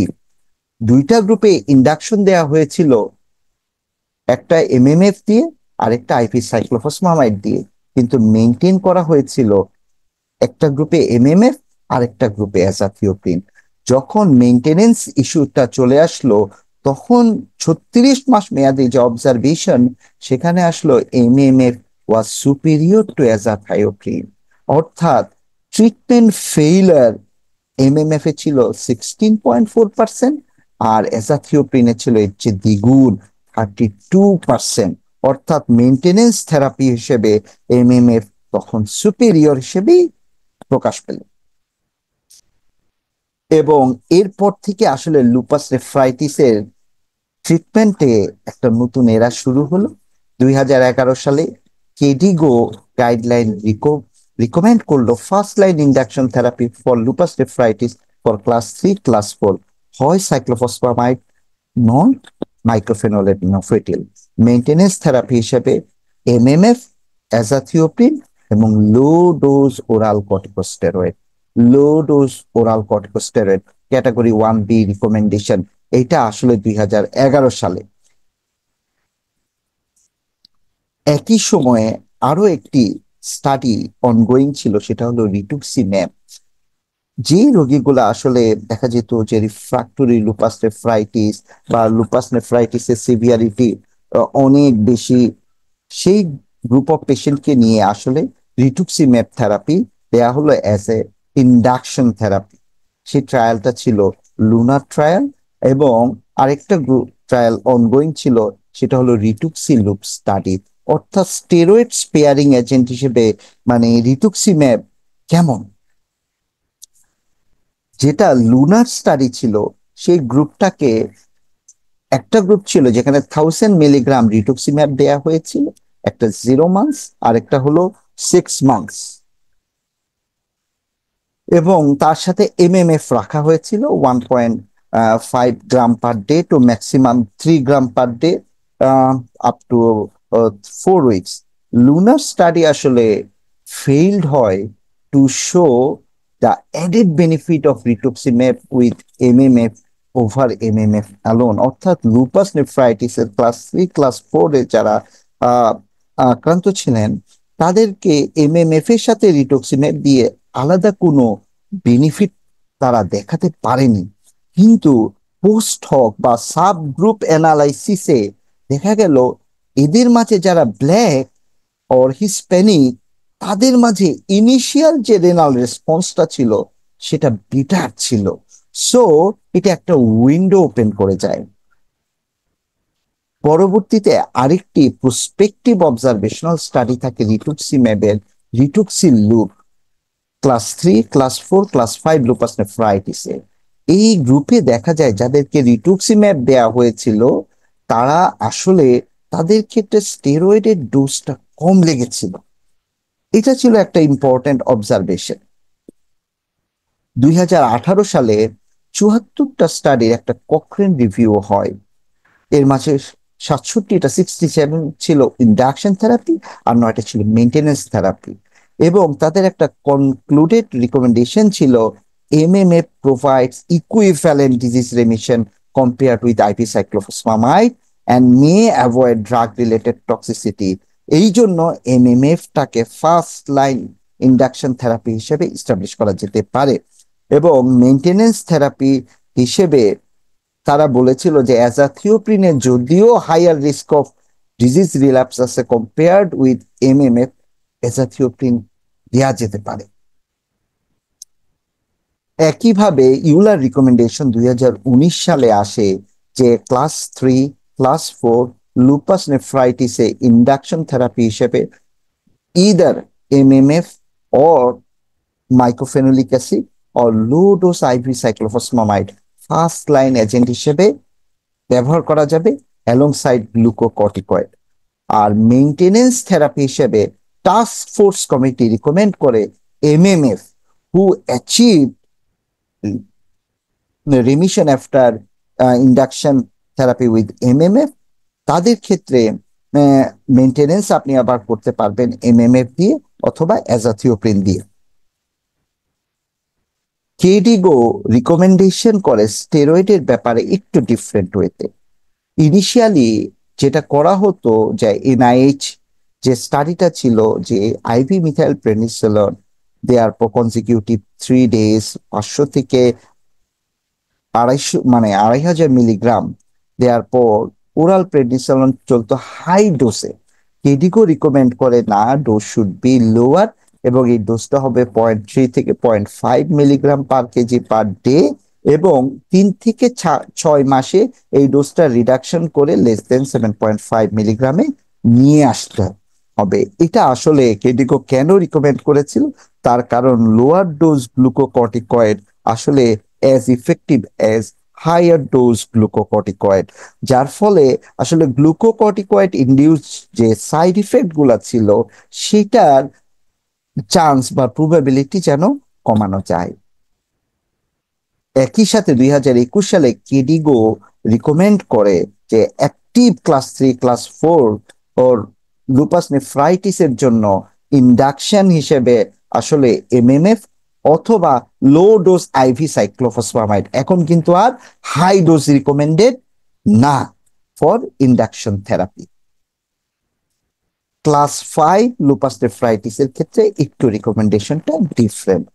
কেডিগো রিকমেন্ড করে যে রেনিন অ্যাঞ্জিওটেনসিন ব্লকেট সব পেশেন্ট পাবে, তার সাথে ইমিউনোসাপ্রেসিভ থেরাপি পাবে যাদের নেফ্রোটিক সিনড্রোম থাকবে অথবা আদার কমপ্লিকেশন যেমন প্রোটিনিউরিয়া, থ্রম্বোসিস বা ইডিমা ডিসলিপিডিমিয়া থাকবে। কিন্তু ইউলার রিকমেন্ডেশনটা ছিল ডিফারেন্ট। ইউলার রিকমেন্ডেশনটা ছিল ক্লাস 5 লুপাস নেফ্রাইটিস তাদেরকেই শুধু ইমিউনোসাপ্রেসিভ থেরাপি একটা রিজনেবল পিরিয়ডে দিতে হবে যাদের নেফ্রোটিক সিনড্রোম or proteinuria থাকবে more than 1 gram per day despite antiproteinuric therapy। 3 মাসের বেশি সময় ধরে অ্যান্টিপ্রোটিনিউরিক থেরাপি দেওয়া হয়েছে, এসি ব্লকেট করা হয়েছে, কিন্তু তারপরও প্রোটিনিউরিয়া 1 গ্রামের উপরে ছিল, তাদের ক্ষেত্রে ইমিউনোসাপ্রেসিভ থেরাপি দিতে হবে। নিউ টু প্র্যাকটিসের মধ্যে আসলে বেলিমুম্যাব আসলে 2011 সালে রিকমেন্ডেশন দেয়া হয় অ্যাক্টিভ এসিলি পেশেন্টদের ক্ষেত্রে যাদের সিভিয়ার রেনাল বা সিএনএস ইনভলভমেন্ট ছিল না। কিন্তু ডিসেম্বর 2020 সালে অ্যাক্টিভ লুপাস নেফ্রাইটিসের জন্য আসলে বেলিমুম্যাব এফডিএ রিকমেন্ড করেন। এটা আসলে কিভাবে আসলো? এটা আসলো ব্লিস লুপাস নেফ্রাইটিস ট্রায়াল। এটা ছিল একটা গেম চেঞ্জার। এটা 2 বছর মেয়াদী একটা ফেজ 3 ট্রায়াল ছিল যেখানে অ্যাক্টিভ ক্লাস 3, ক্লাস 4 এবং কিছু ক্লাস 5 লুপাস নেফ্রাইটিসের পেশেন্ট নেওয়া হয়েছিল যাদের eGFR 30 ml per minute per square metre body surface এরিয়ার বেশি ছিল এবং ইউরিনারি প্রোটিন ক্রিয়াটিনিন রেশিও 1 গ্রামের বেশি ছিল। তাদেরকে আসলে আইভি বেলিমুম্যাব দেওয়া হয়েছিল 10 মিলিগ্রাম পার কেজি, কিন্তু দুটা গ্রুপেই, একটা গ্রুপ বেলিমুম্যাব পেয়েছিল আর একটা গ্রুপ প্লেসিবো, কিন্তু দুটা গ্রুপে স্ট্যান্ডার্ড অফ কেয়ার ছিল। স্ট্যান্ডার্ড অফ কেয়ারটা কি ছিল? সাইক্লোফসফামাইড, এজাথিওপ্রিন। এটা হলো আইভি সাইক্লোফসফামাইড দেওয়া হয়েছিল 2 সপ্তাহ পর পর, যেটা হলো euro lupus jet nephritis trial সেটার পার্ট হিসেবে, অথবা আর্মস ট্রায়ালে যে ডোজটা মেনটেন করা হয়েছিল সেটা। অর্থাৎ স্ট্যান্ডার্ড অফ কেয়ারে দুইটা গ্রুপে এই স্ট্যান্ডার্ড অফ কেয়ার পেয়েছে, তার সাথে একটা গ্রুপ বেলিমুম্যাব পেয়েছে, একটা পায়নি। ব্লিস লুপাস নেফ্রাইটিসের যে আউটকামটা ছিল সেটা হলো যে প্রাইমারি যে রেনাল রেসপন্সটা ছিল সেটা যারা প্ল্যাসিবো, যারা বেলিমুম্যাব পায় নাই তাদের চেয়ে অনেক ভালো ছিল। দেখেন, কমপ্লিট রেনাল রেসপন্স, তারপর প্রাইমারি ইফিকেসি, রেনাল রেসপন্স এবং রেনাল রিলেটেড ডেথ, এগুলো সবই কম ছিল। অর্থাৎ আমরা যদি বলি ব্লিস লুপাস নেফ্রাইটিস ট্রায়াল এর বেশিরভাগ পেশেন্ট যারা বেলিমুম্যাব পেয়েছিল তাদের প্রাইমারি রেনাল রেসপন্স ভালো ছিল, তারা কমপ্লিট রেনাল রেসপন্স অ্যাচিভ করেছিল নির্দিষ্ট সময়ের ভিতর, এবং তাদের সাবসিকুয়েন্ট যে লুপাস ফ্লেয়ার সেটা অনেক কম ছিল than the placebo, and the risk of renal related death সেটাও 50% কম ছিল যারা পায়নি তাদের থেকে। ভক্লোস্পোরিন, এটা একটা নোভেল ক্যালসিনিউরিন ইনহিবিটর, যেটা আসলে দেখতে সাইক্লোস্পোরিনের মতো, একটা অ্যামাইনো অ্যাসিড সাবস্টিটিউশন হয়। এটা সুবিধাটা কি সাবস্টিটিউশনের কারণে? এটা নিউ অনসেট অফ ডায়াবেটিস যেটা ক্যালসিনিউরিন করে, হাইপারটেনশন, নেফ্রোটক্সিসিটি, এই জিনিসগুলা কম হয়। আর এটা সবচেয়ে বড় সুবিধা, ভক্লোস্পোরিন দিলে ড্রাগ মনিটর করার প্রয়োজন পড়ে না, কিন্তু আদার যদি আপনি দেন টেক্টোলিমাস বা সাইক্লোস্পোরিন আপনার কিন্তু ড্রাগ মনিটর করতে হবে। এটা ছিল এটার অ্যাডভান্টেজ। এই ভক্লোস্পোরিন ট্রায়ালটা আসলে অরোরা ওয়ান ট্রায়াল, মানে আমরা খুব সৌভাগ্যবান যে বাংলাদেশে দুইটা সেন্টার এই অরোরা ওয়ান ট্রায়ালের পার্ট ছিল।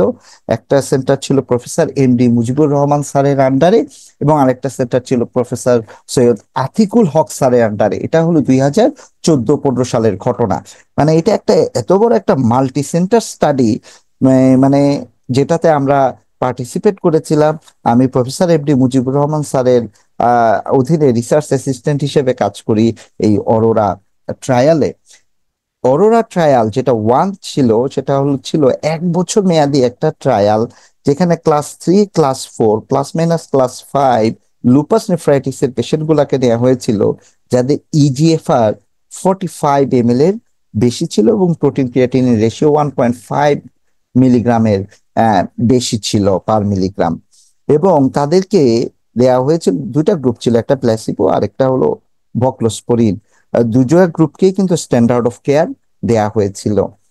ভক্লোস্পোরিন দেয়া হয়েছিল 23.7 মিলিগ্রাম দিনে 2 বার করে, এবং এটা ম্যাচ করা হয়েছিল। এবং পুরা 52 সপ্তাহ, মানে 1 বছর মেয়াদি এটা ট্রায়ালটা ছিল। এবং প্রতিটা রোগীকে কিন্তু আইভি মিথাইল প্রেডনিসোলন দেওয়া হয়েছিল 2টা দিন, ডে 1, ডে 2। এবং সেক্ষেত্রে দেখা হয়েছিল যাদের 45 কেজির ওজনের বেশি তাদের 0.5, যাদের 45 কেজি ওজনের কম 0.25 গ্রাম করে। এবং এটা র্যাপিড ট্যাপার করা হয়েছিল। এটা একটা চেঞ্জ ছিল যে ওরাল প্রেডনিসোলন আমরা র্যাপিড ট্যাপার করব এবং 2.5 মিলিগ্রামে নিয়ে আসবো 16 সপ্তাহে। অরোরা ওয়ান ট্রায়ালের আউটকামটা ছিল, যে গ্রুপে ভক্লোস্পোরিন ছিল সেই গ্রুপটাতে দেখেন আপনার রেনাল যে রেসপন্স সেটা প্ল্যাসিবো গ্রুপের চেয়ে ভালো। দুটা উইক 24, উইক 52 ভালো রেসপন্স ছিল। এবং ওভারঅল যারা রিসেন্ট অনসেট লুপাস নেফ্রাইটিস ছিল তাদের ক্ষেত্রেও ভক্লোস্পোরিন ছিল সেফ এবং রেনাল রেসপন্স ছিল হাই।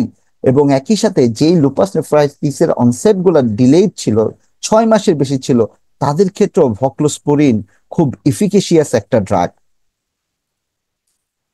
তাহলে এই যে ভক্লোস্পোরিন টু, যেটা আরো দীর্ঘ সময় ফলো আপ করা হয়েছিল ওই রোগীগুলাকে, যেরকম 3 বছর এই রোগীগুলাকে ফলো আপ করা হয়েছিল, সেটা হলো অরোরা টু ট্রায়ালের পার্ট। অরোরা টু ট্রায়ালের পার্ট। এবং এতে দেখা গেছে যে ভক্লোস্পোরিন যে গ্রুপটাকে 3 বছর মেয়াদি দেওয়া হয়েছে তাদের কমপ্লিট রেনাল রেসপন্স ছিল 50%-এর উপরে দেন প্ল্যাসিবোর কন্ট্রোল। দেখেন এই ট্রায়াল গুলা ডিফারেন্ট টাইম লাইনে আসছে এবং ডিফারেন্ট অবজারভেশনের উপর বেস করে নতুন নতুন ট্রায়াল ওপেন হয়েছে। এবং প্রতিটা ট্রায়ালেই দেখেন এমএমএফ কে কিন্তু সাথে রাখা হয়েছে। এমএমএফ বাদ দিয়ে ট্রায়াল হয় নাই ভক্লোস্পোরিনে।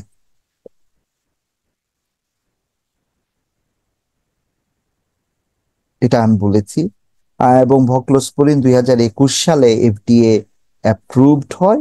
এর পিছনে ছিল অরোরা 1 এন্ড অরোরা 2 ট্রায়ালের আসলে পজিটিভ আউটকাম। বর্তমানে আরো কিছু ট্রায়াল চলতেছে, এগুলা সবই অ্যাড অন। এটা কিন্তু সোল ট্রিটমেন্ট না, মাল্টি টার্গেটেড ট্রিটমেন্ট আর কি। বি সেল কে টার্গেট করে, টি সেল, ইন্টারফেরন 1 কে টার্গেট করে, এগুলো সব অ্যাড অন হয়। এরা আসলে এমএমএ অর সাইক্লোফসফামাইডের সাথে অ্যাড অন হবে। এটা হলো অবিন্টুজুম্যাব, সেকোকিনোম্যাব ট্রায়াল, অ্যানিফ্লুলাম্যাব ট্রায়াল। আর দুটো নোভেল মলিকুল আছে, এই দুটো নোভেল মলিকুলকে আসলে এখনো প্রকাশ করা হয় নাই। এটা একটা ফেজ 2 ট্রায়ালে আছে আর একটা ফেজ 2 ট্রায়ালে ঢুকবে। সো এই ট্রায়াল গুলো হয়তো আরো 2 থেকে 5 বছরের মাঝে তাদের অবজারভেশন গুলা দিবে। 2024 সালে এই যে এত ঘটনা, এটার উপর বেস করে এসিআর ইউলার একটা রিকমেন্ডেশন দেয়। সেই রিকমেন্ডেশনে আসলে গাইডলাইন ছিল স্ক্রিনিং এর সময় কি করতে হবে, ট্রিটমেন্টে কি দিতে হবে, ম্যানেজমেন্ট কি করতে হবে। টোটাল 41টা রিকমেন্ডেশন ছিল এবং গুড প্র্যাকটিস স্টেটমেন্ট রিলেটেড। এটার আসলে গোলটা কি ছিল? যাতে লুপাস নেফ্রাইটিস এর পেশেন্টদের কিডনি ফাংশনটা প্রিজার্ভ করা যায়, তাদের মরবিডিটি মর্টালিটি কমানো যায় এবং ড্রাগ রিলেটেড টক্সিসিটিস যেন কম হয়। স্ক্রিনিং রিলেটেড তাদের মেজর রিকমেন্ডেশন যেটা ছিল, প্রতি 6 থেকে 12 মাস পর পর রুটিন ইউরিয়ার আছে কি নাই, অর্থাৎ ইউরিনারি পিসিআর দেখতে হবে এসিলি পেশেন্টের যাদের কিডনি ডিজিজ নাই বা এক্সট্রা রেনাল ফ্লেয়ার। যতবার হবে ততবার আপনি ইউরিনারি পিসিআর দেখবেন। এবং কন্ডিশনাল রিকমেন্ডেশন আছে, আপনি রেনাল বায়োপসি করবেন যাদের high level of proteinuria আছে, অর্থাৎ মোর দেন 0.5 গ্রাম পার গ্রাম, অথবা তার রিনাল ফাংশনটা প্রোগ্রেসিভলি ইম্পেয়ার্ড হচ্ছে কিন্তু এটার আলাদা কোনো কারণ জানা নাই। এটা ব্যাপারে তাদের কন্ডিশনাল রিকমেন্ডেশন ছিল, স্ট্রং রিকমেন্ডেশন না। ট্রিটমেন্ট রিলেটেড রিকমেন্ডেশনে এবার তারা একটা মেজর অবজারভেশন দেন যে triple therapy for class 3 class 4 lupus nephritis, অর্থাৎ প্রতিটা রোগী গ্লুকোকর্টিকয়েড পাবে, কিন্তু এই 3টা কম্বিনেশন রেজিমেনের যে কোনো একটা পেতেই হবে। সেটা হলো এক mycophenolate plus বেলিমুম্যাব, mycophenolate plus ক্যালসিনিউরিন inhibitor, অথবা লো ডোজ সাইক্লোফসফামাইড প্লাস বেলিমুম্যাব। আমাদের দেশে বেলিমুম্যাব পাওয়া যায় না, এটা ইন্ডিয়াতে অ্যাভেলেবল, আমাদের দেশে নাই। তাহলে মানে আমাদের জন্য অপশন কিন্তু এখনো মাইক্রোফেনোলেট, মফিটিল, তার সাথে লো ডোজ সাইক্লোফসফামাইড। যদি ভক্লোস্পোরিন বা বেলিমুম্যাব আমাদের দেশে অ্যাভেলেবল হয়, দেন আমাদের আসলে এটাই ফলো করা উচিত। হাই ডোজ আইভি সাইক্লোফসফামাইড আর রিকমেন্ডেড না। তবে এখানে গাইডলাইনে বলা আছে ভেরিয়েশন, ইন্ডিভিজুয়াল ভেরিয়েশন থাকতে পারে। এবং কন্ডিশনাল রিকমেন্ডেশনটা ছিল স্পেসিফিক ট্রিপল থেরাপির ক্ষেত্রে ফর ক্লাস 5 লুপাস নেফ্রাইটিস। যদি দেখা যায় class 5 lupus nephritis protein urea 1 gram per day যে বেশি হয়, শুধুমাত্র সেসব ক্ষেত্রে আপনি ট্রিপল থেরাপি দিতে পারবেন। এবং সেই ট্রিপল থেরাপিটা হবে গ্লুকোকর্টিকয়েড, অবশ্যই low dose, mycophenolate, মফিটিল and ক্যালসিনিউরন inhibitor. এবং এসিআর ইউলার কিন্তু এবার একটা রিকমেন্ডেশন দিয়েছে যে লো ডোজ গ্লুকোকর্টিকয়েড রেজিমেন, এটা 0.5 মিলিগ্রাম পার কেজি পার ডে হবে, ম্যাক্সিমাম 40 মিলিগ্রাম। আপনি যদি ইন্ডাকশনের সময় মানে পালস থেরাপির পার্ট হিসেবে দেন মিথাইলপ্রেনিসোলিন দেওয়ার পর, এবং সেটা 6 মাসের মাঝে অবশ্যই 5 মিলিগ্রাম পার ডে নিচে নিয়ে আসতে হবে। এটা একদম ক্লিন কাট রিকমেন্ডেশন, যদিও কন্ডিশনাল, এখানে ভ্যারি করতে পারে ইন্ডিভিজুয়াল ওয়াইজ। এবং স্ট্রং রিকমেন্ডেশন দিয়েছে আপনি প্রোটিন ইউরিয়া প্রতি 3 মাস পর পর লুপাস নেফ্রাইটিসের পেশেন্টের কোয়ান্টিফাই করতে হবে, আছে কি নাই তা না, বরঞ্চ কতটুকু সেটা। কাদের মাঝে? যারা কমপ্লিট রেনাল রেসপন্স অ্যাচিভ করে নাই। আর যারা কমপ্লিট রেনাল রেসপন্স অ্যাচিভ করে যাবে তারা 3 থেকে 6 মাস পর পর করতে পারবে। আসলে গাইডলাইনের সামারে কি আসলে 40টা রিকমেন্ডেশন আসলে বলা সময় সাপেক্ষ ব্যাপার, কিন্তু মেজর রিকমেন্ডেশন ছিল এটা। এটার ইম্পর্টেন্স ছিল যে হ্যাঁ, লুপাস নেফ্রাইটিসের পেশেন্টের আপনি ইমিডিয়েট একটা রেনাল বায়োপসি করবেন এবং লুপাস নেফ্রাইটিসের ট্রিটমেন্ট যদি ক্লাস 3 ক্লাস 4 হয় তাহলে ট্রিপল থেরাপি, এবং এখানে সরাসরি বলা হয়েছে আপনি প্রেফার করবেন mycophenolic acid regimen over cyclophosphamide regimen, একদম ক্লিন কাট রিকমেন্ডেশন। এবং তারা প্রপোজ করেছে যে গ্লুকোকর্টিকয়েড রেজিমেনটা লো ডোজ হতে হবে যাতে গ্লুকোকর্টিকয়েডের টক্সিসিটিটাকে মিনিমাইজ করা যায়। এই অর্থাৎ আপনি ম্যাক্সিমাম 40 মিলিগ্রাম পার ডে দিবেন, তারপর উইদিন 4 উইকস, আফটার 4 উইকস এটা ট্যাপার করতে করতে 6 মাসের মাঝে আপনি লেস দেন 5 মিলিগ্রাম পার ডেতে নিয়ে আসবেন। এবং আপনার যে টোটাল থেরাপি এইটা ম্যাক্সিমাম ডিউরেশন হতে পারে 3 থেকে 5 বছর for those achieving complete renal response. অর্থাৎ লম্বা সময় বছরের পর বছর এমএমএফ খেয়ে যাবে ব্যাপারটা তা না, বছরের পর বছর সাইক্লোফসফামাইড নিতে থাকবে ব্যাপারটা তা না। আর যাদের লুপাস নেফ্রাইটিস থেকে মানে স্টেজ 5 স্টেজ 6 হয়ে গেছে, এন্ড স্টেজ কিডনি ডিজিজে চলে গেছে, তাদের ক্ষেত্রে ডায়ালাইসিসকে প্রেফার করেনি, বরং রেনাল ট্রান্সপ্লান্টেশনটাকেই রিকমেন্ড করেছে। আসলে একটা গাইডলাইন রিকমেন্ডেশন কত কিছুর মাধ্যমে চেঞ্জ হয়, মাল্টিপল র্যান্ডমাইজ কন্ট্রোল ট্রায়াল বা প্রসপেক্টিভ অবজারভেশনাল স্টাডির মাধ্যমে চেঞ্জ হয়। আমরা তো শুধু রিকমেন্ডেশনটা দেখি যে ক্লাস 1 গ্রেড 1 রিকমেন্ডেশন বা লেভেল এ এভিডেন্স বা বি এভিডেন্স, কিন্তু এই পর্যায়ে আসতে আসলে প্রচুর সময় লাগে। এবং লুপাস নেফ্রাইটিসের যে ট্রিটমেন্টের যে ইভলিউশন, আমার কাছে মনে হয় যে আসলে ট্রায়াল এন্ড এরর এর উপর বেস করেই কিন্তু এই ইভ্যালুয়েশন গুলো আসছে। বর্তমানে আসলে যে মলিকুলার থেরাপি যে কতটুকু প্রোগ্রেস করেছে আমাদের চিন্তার বাইরে। এবার 2025 সালে লুপাসের একটা কনফারেন্স হচ্ছে আহ টরেন্টোতে। ওটার যে আমি যেই মানে অ্যাবস্ট্রাক্ট গুলো পড়লাম, যে আসলে আমরা অনেক পিছিয়ে আছি, বিশ্ব আসলে অনেক আগায় গেছে আর কি। এটাই আর কি বলবো যে আসলে আমাদেরকে গাইডলাইন বেস পড়ালেখা করতে হবে। গাইডলাইন আপনাকে হেল্প করবে যে কোন রোগীর ক্ষেত্রে কি ধরনের চিকিৎসা দেয়া যেতে পারে এবং সেক্ষেত্রে রেসপন্স কেমন হতে পারে। এবং আপডেটেড ম্যানেজমেন্ট ছাড়া আসলে এখন আসলে ট্রিটমেন্ট আসলে লিমিটেড। আমার কাছে এটা মনে হয়। Thank you. এটা একটা আসলে অল্প সময়ে লুপাস নেফ্রাইটিসের ম্যানেজমেন্ট বলা খুব কঠিন, তবে যতটুকু পারা যায় আমি চেষ্টা করেছি। আমার লিমিটেশন আছে আমি জানি, তারপরও আমি চেষ্টা করেছি। আমার ভুল গুলো যে জায়গায় বা যে জায়গাগুলো আমি ভালো বুঝাতে পারি নাই, সেই জায়গাগুলো আসলে ক্ষমা সুন্দর দৃষ্টিতে দেখবেন।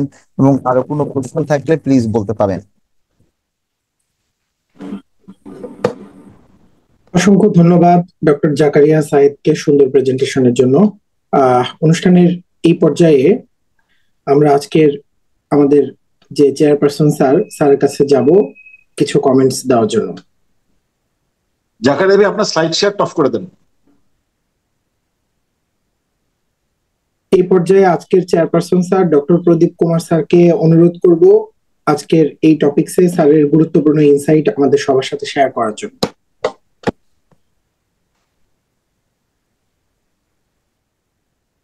প্রদীপ স্যার কি আছেন?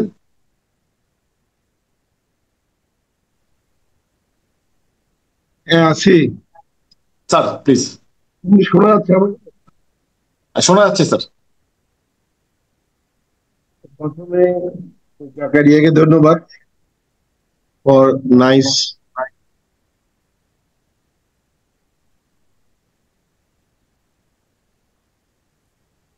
নাইস প্রেজেন্টেশন এবং elaborate presentation of lupus nephritis, including the everything.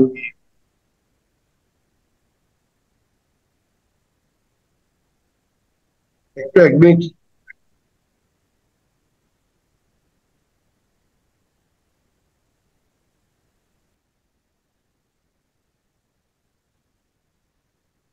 একটা ইভ্যালুয়েটিং টপিক।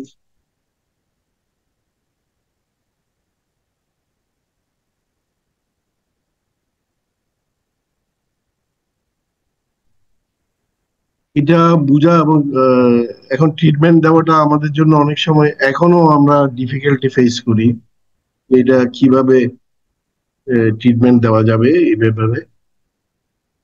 আমি একটু ইলাবোরেট করবো জিনিসটাকে। Sure sir, sure. এটা আমাদের প্লেজার। লুপাস নেফ্রাইটিস যদি আমরা চিন্তা করতে যাই, এটা মানে SLE, lupus nephritis, and stage renal disease. SLE without renal disease আর SLE with renal disease, এটা lupus nephritis দিকে চলে যাচ্ছে, চলে গিয়ে এটা ESRD যাচ্ছে। আমাদের বুঝার বিষয়টা, প্রথমে আমাকে সন্দেহ করতে হবে যে কোন SLE কোন রোগীটা লুপাসের দিকে যেতে পারে। এটা আমাদেরকে মোদ্দা কথায় বুঝতে হবে যে কাদেরকে আমি সন্দেহ করবো যে লুপাসের দিকে চলে যেতে পারে। আমাদের 2024 সালে কেডিগো যেটা গাইডলাইন আছে, ওই গাইডলাইন হিসেবে, এবং ওরা একটা ম্যাপিং দি ডিজিজ বলে, যে ডিজিজটাকে ম্যাপ করে যাওয়া, কি হচ্ছে ডিজিজটা। ডিজিজটা ম্যাপ করতে গিয়ে দেখা গেল যে যারা SLE অল্প বয়সে ডায়াগনোস হয়েছে মেল পেশেন্ট, আর যারা এশিয়ান, হিস্পানিক অথবা নন ককেশিয়ান, এই তিনটা গ্রুপকে আমাদের সন্দেহ করতে হবে যে এরা লুপাসের দিকে। এই তিনটা আমাদের জন্য খেয়াল করেন, যদিও SLE incidence is more in the female, but lupus nephritis আমাদের দেশে আসলে মেল পেশেন্ট গুলো কেন পায় না আমরা নিজেরাও বুঝতেছি। ওই হিসেবে বলতেছে globally lupus nephritis more in male, এবং এরা দেখেছে অডস রেশিও অ্যারাউন্ড 2:1 দুইটা গ্রুপের মধ্যে, মেল আর ফিমেলের মধ্যে। এবং মেল পেশেন্ট গুলো বলতেছে লুপাসের দিকে বেশি যায়, ফিমেল গুলো অত যায় না, যাদের অল্প বয়সে হয়। তাহলে আমরা একটা গ্রুপ দিয়ে এই গ্রুপটাকে আমরা কিন্তু সন্দেহের মধ্যে নিয়ে আসবো। সন্দেহের মধ্যে আনার পরে আমি কি করব? আসলে SLE ডায়াগনোস করা, আমরা দেখি যে গাইডলাইন গুলো আসছে প্রতি 15 বছর পর পর, কিন্তু গাইডলাইন গুলোর ওই ইনভলভিং ক্রাইটেরিয়া গুলো চেঞ্জ হয়ে গেছে। যেটা প্রথম গাইডলাইন যখন আসলো সেই 1992 সালে, তারপরে চেঞ্জ গিয়ে 1982 সাল, তারপর 1997, দেখেন 15 বছর গ্যাপ। আবার এই 97 পরে 2012, আবার 15 বছর গ্যাপ। 2012 পরে এখন 2017 বা 19, আবার 15 বছর গ্যাপ। এটা করতে গিয়ে ক্রাইটেরিয়া গুলোর মধ্যে অনেক কিছু চেঞ্জ হয়ে গেছে, ক্রাইটেরিয়া অনেকগুলো চেঞ্জ হয়ে গেছে। তাহলে আমি প্রথমে SLE ডায়াগনোস করতে হলে আমাকে ক্রাইটেরিয়া বেস ডায়াগনোস করতে হবে। এখনকার যেটা আমরা মডার্ন ইউলার ক্রাইটেরিয়া ফলো করি, যেটা কেডিগো বলে, যেগুলোতে আমি একটা খুব হাইলাইট করতেছি এই জায়গাতে, দেখেন অ্যালোপেশিয়া টা ছিল না অন্যান্য ক্রাইটেরিয়া গুলোতে, এই ক্রাইটেরিয়াতে কিন্তু অ্যালোপেশিয়াটা চলে এসছে। এবং ইভেন আপনি যদি জয়েন্ট ইনভলভমেন্ট উইথ অ্যালোপেশিয়া পেয়ে যান, only joint involvement with alopecia with butterfly rash, these are the sufficient for the diagnosis of the SLE. ওরা বলতেছে এগুলো দিয়ে 10 পয়েন্ট হয়ে যায়, ইভেন শুধু জয়েন্ট পর দিয়ে 6 পয়েন্ট হয়ে যায়, অ্যালোপেশিয়া দিয়ে 2 পয়েন্ট হয়ে যায়। ইভেন ফিভারটা কিন্তু ক্রাইটেরিয়াতে ছিল না, কিন্তু এখন ক্রাইটেরিয়াতে চলে এসেছে। এখন ক্রাইটেরিয়াতে বলতে চাই ফিভারের জন্য 2টা পয়েন্ট দিতে হবে, কিন্তু ফিভারটা 38.3 ডিগ্রি সেন্টিগ্রেড। তাহলে এই ক্রাইটেরিয়া আমি প্রথমে SLE ডায়াগনোস করে ফেললাম। এখন আমার সন্দেহ করতে হবে যে SLE লুপাসের দিকে যাচ্ছে কিনা।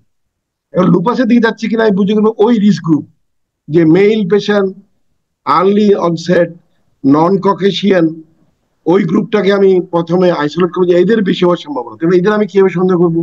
আমরা কি ওই যে ইউরিনারি অ্যালবুমিন কিডনি রেশিও করবো, না ইউরিনারি প্রোটিন কিডনি রেশিও করবো? ওইতে আমাদের গাইডলাইন আরো সহজ করে দিছে।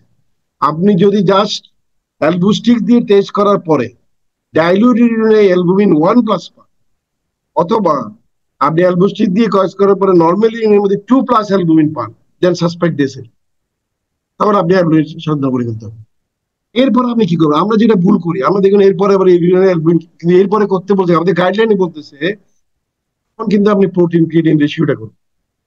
প্রোটিন ক্রিয়েটিন রেশিওটা করে যদি আপনি দেখেন যে ইট ইজ মোর দেন আপনার 500 মিলিগ্রাম পার গ্রামে চলে গেছে, তখন আপনি একটা ব্যাপার। আর 2 নম্বর ব্যাপার হলো এই রোগীগুলো যাকে সন্দেহ করছেন তার সিরাম ক্রিয়েটিনটা বেড়ে যাচ্ছে। 2টা গ্রুপ হয়ে গেল, যার সিরাম ক্রিয়েটিন বেড়ে যাচ্ছে এইটাকে আবার একবার করতে বলছে সিরাম ক্রিয়েটিন, 2বার সিরাম ক্রিয়েটিন করে। এই 2বার সিরাম ক্রিয়েটিন করার পরে go for the renal biopsy. আর এর বেলায় কি হবে, যার আপনি সিমটম খুব বেশি পাচ্ছেন না, শুধু ইউরিনারি প্রোটিন কিডনি রেশিওর মধ্যে পাচ্ছেন, ওই গ্রুপটাকে আপনি যদি, তখন আপনি কিন্তু must you have to do the 24 hour urinary protein. তখন কিন্তু আপনাকে করতে হবে যে 24 আওয়ার ইউরিনারি প্রোটিন। এই 24 আওয়ার ইউরিনারি প্রোটিন যদি আপনি 500 মিলিগ্রাম বেশি পান, এর কত লেভেলটা কমাই দিছে, কিন্তু 500 মিলিগ্রামের বেশি পান যদি 24 আওয়ার ইউরিনারি প্রোটিন, তখন কিন্তু আপনি বায়োপসিতে চলে। তাহলে আমরা দুইভাবে বায়োপসিতে চলে যেতে পারতেছি। যার ডায়াগনোসিস একটা হলো যার ক্রিয়েটিনিন বেড়ে গেল, ওই গ্রুপটাকে আমি বায়োপসিতে চলে যাব। আর বায়োপসি করার যে ইন্ডিকেশন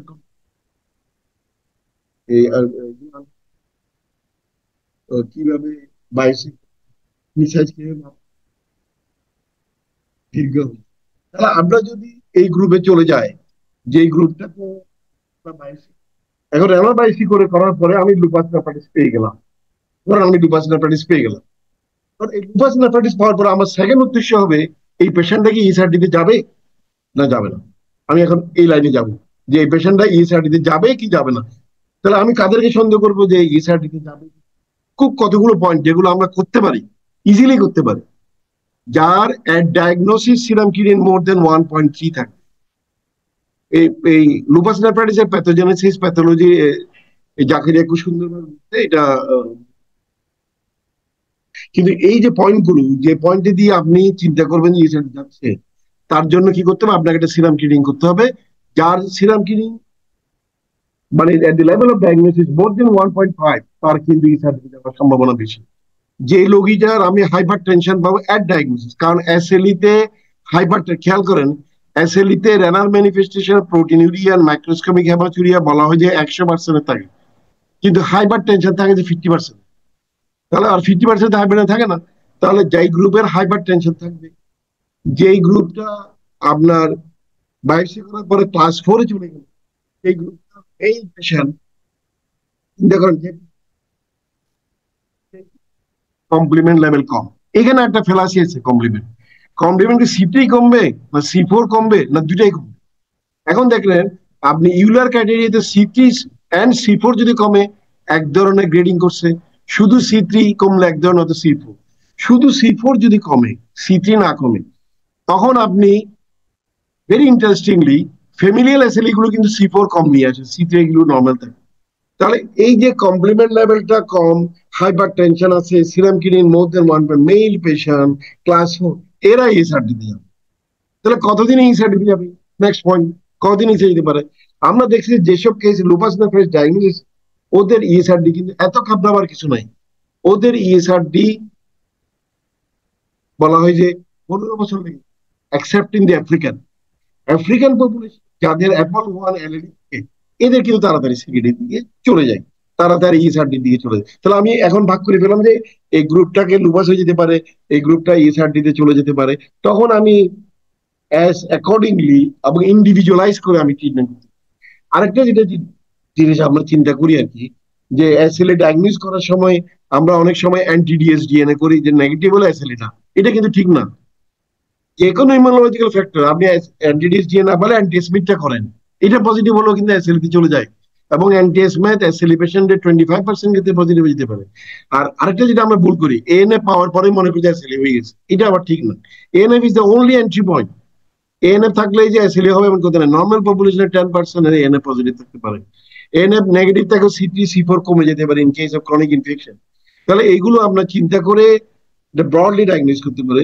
আর যে জিনিসগুলো আমরা ভুগি, যেটা আমরা এখন আমাদের গাইডলাইন গুলোতে বলতে, এই যে অ্যান্টি-ডিএস ডিএনএ না, অ্যান্টি-C1q অ্যান্টিবডি, অ্যান্টি-ডিএস ডিএনএ অ্যান্টিবডি দুটো একত্রে থাকলে কিন্তু লুপাস নেফ্রাইটিসের চান্সটা বেড়ে যায়। কিন্তু অ্যান্টি-C1q অ্যান্টিবডি আমাদের দেশে এখনো পাওয়া যাচ্ছে না, ক্লাসিফিকেশন আমরা পাচ্ছি না। আরেকটা পয়েন্ট আমি একটু আলোচনা করতে চাই, যেটা হলো আমরা কিছু কিছু রোগী, এই গত আমি ঢাকাতে দেখলাম, আমাদেরকে আমি নিজেও পাইছি দুটো কেস। একটা হলো এই যে এসএলইতে যে আমরা বলি যে ফুল হাউস ডিপোজিশন হয়, এই যে ইমিউনোফ্লোরোসিস করছে, যেটা জাকিরিয়া খুব সুন্দরভাবে বলছে যে লাইট মাইক্রোস্কোপ ইমিউনোফ্লোরোসিস যে ফুল হাউস ডিপোজিশন হচ্ছে, যে C3 C4 IgA IgM IgG, এই যে এই সব এই পাঁচটাই যে ডিপোজিট হয়ে যাচ্ছে, এরকম কিছু রোগী পাওয়া যাচ্ছে যে ফুল হাউস ডিপোজিশন, এটাকে একটা নতুন নাম করতেছে ওরা বলে নন লুপাস ফুল হাউস ডিপোজিশন। এটা করতে গিয়ে একটা জিনিস আমরা ভাগ করে নিতে পারি, কিছু কিছু রিপিট যেটা আমরা চিন্তার মধ্যে রাখতে হবে, যে লুপাস নেফ্রাইটিস 4টে ফেজ আসতে পারে, কিন্তু একটা দিকে খেয়াল করেন আপনি, at diagnosis SLE you will get the lupus in case of 25% cases। এই ক্ষেত্রে শুধু আপনি অ্যান্টি-ডিএস ডিএনএ পজিটিভ পাবেন, হয়তো আপনি কিছু নাও পাইতে পারেন। সেকেন্ড স্টেজে গিয়ে এটা সাইলেন্ট লুপাস, এর স্পেস ক্রস করতেছে, এখন অটোইমিউন থেকে সাইলেন্ট লুপাসে চলে গেল। সাইলেন্ট লুপাসে ক্রস করে আসতেছে ইনফ্ল্যামেটরি লুপাস, যেটাতে আপনি C3 C4 অ্যান্টিডিএস ডিএনএ অন্যান্য অ্যান্টি নিউক্লিয়ার, এবং লাস্টে গিয়ে আপনি ক্রনিক কিডনি ডিজিজ পাবেন।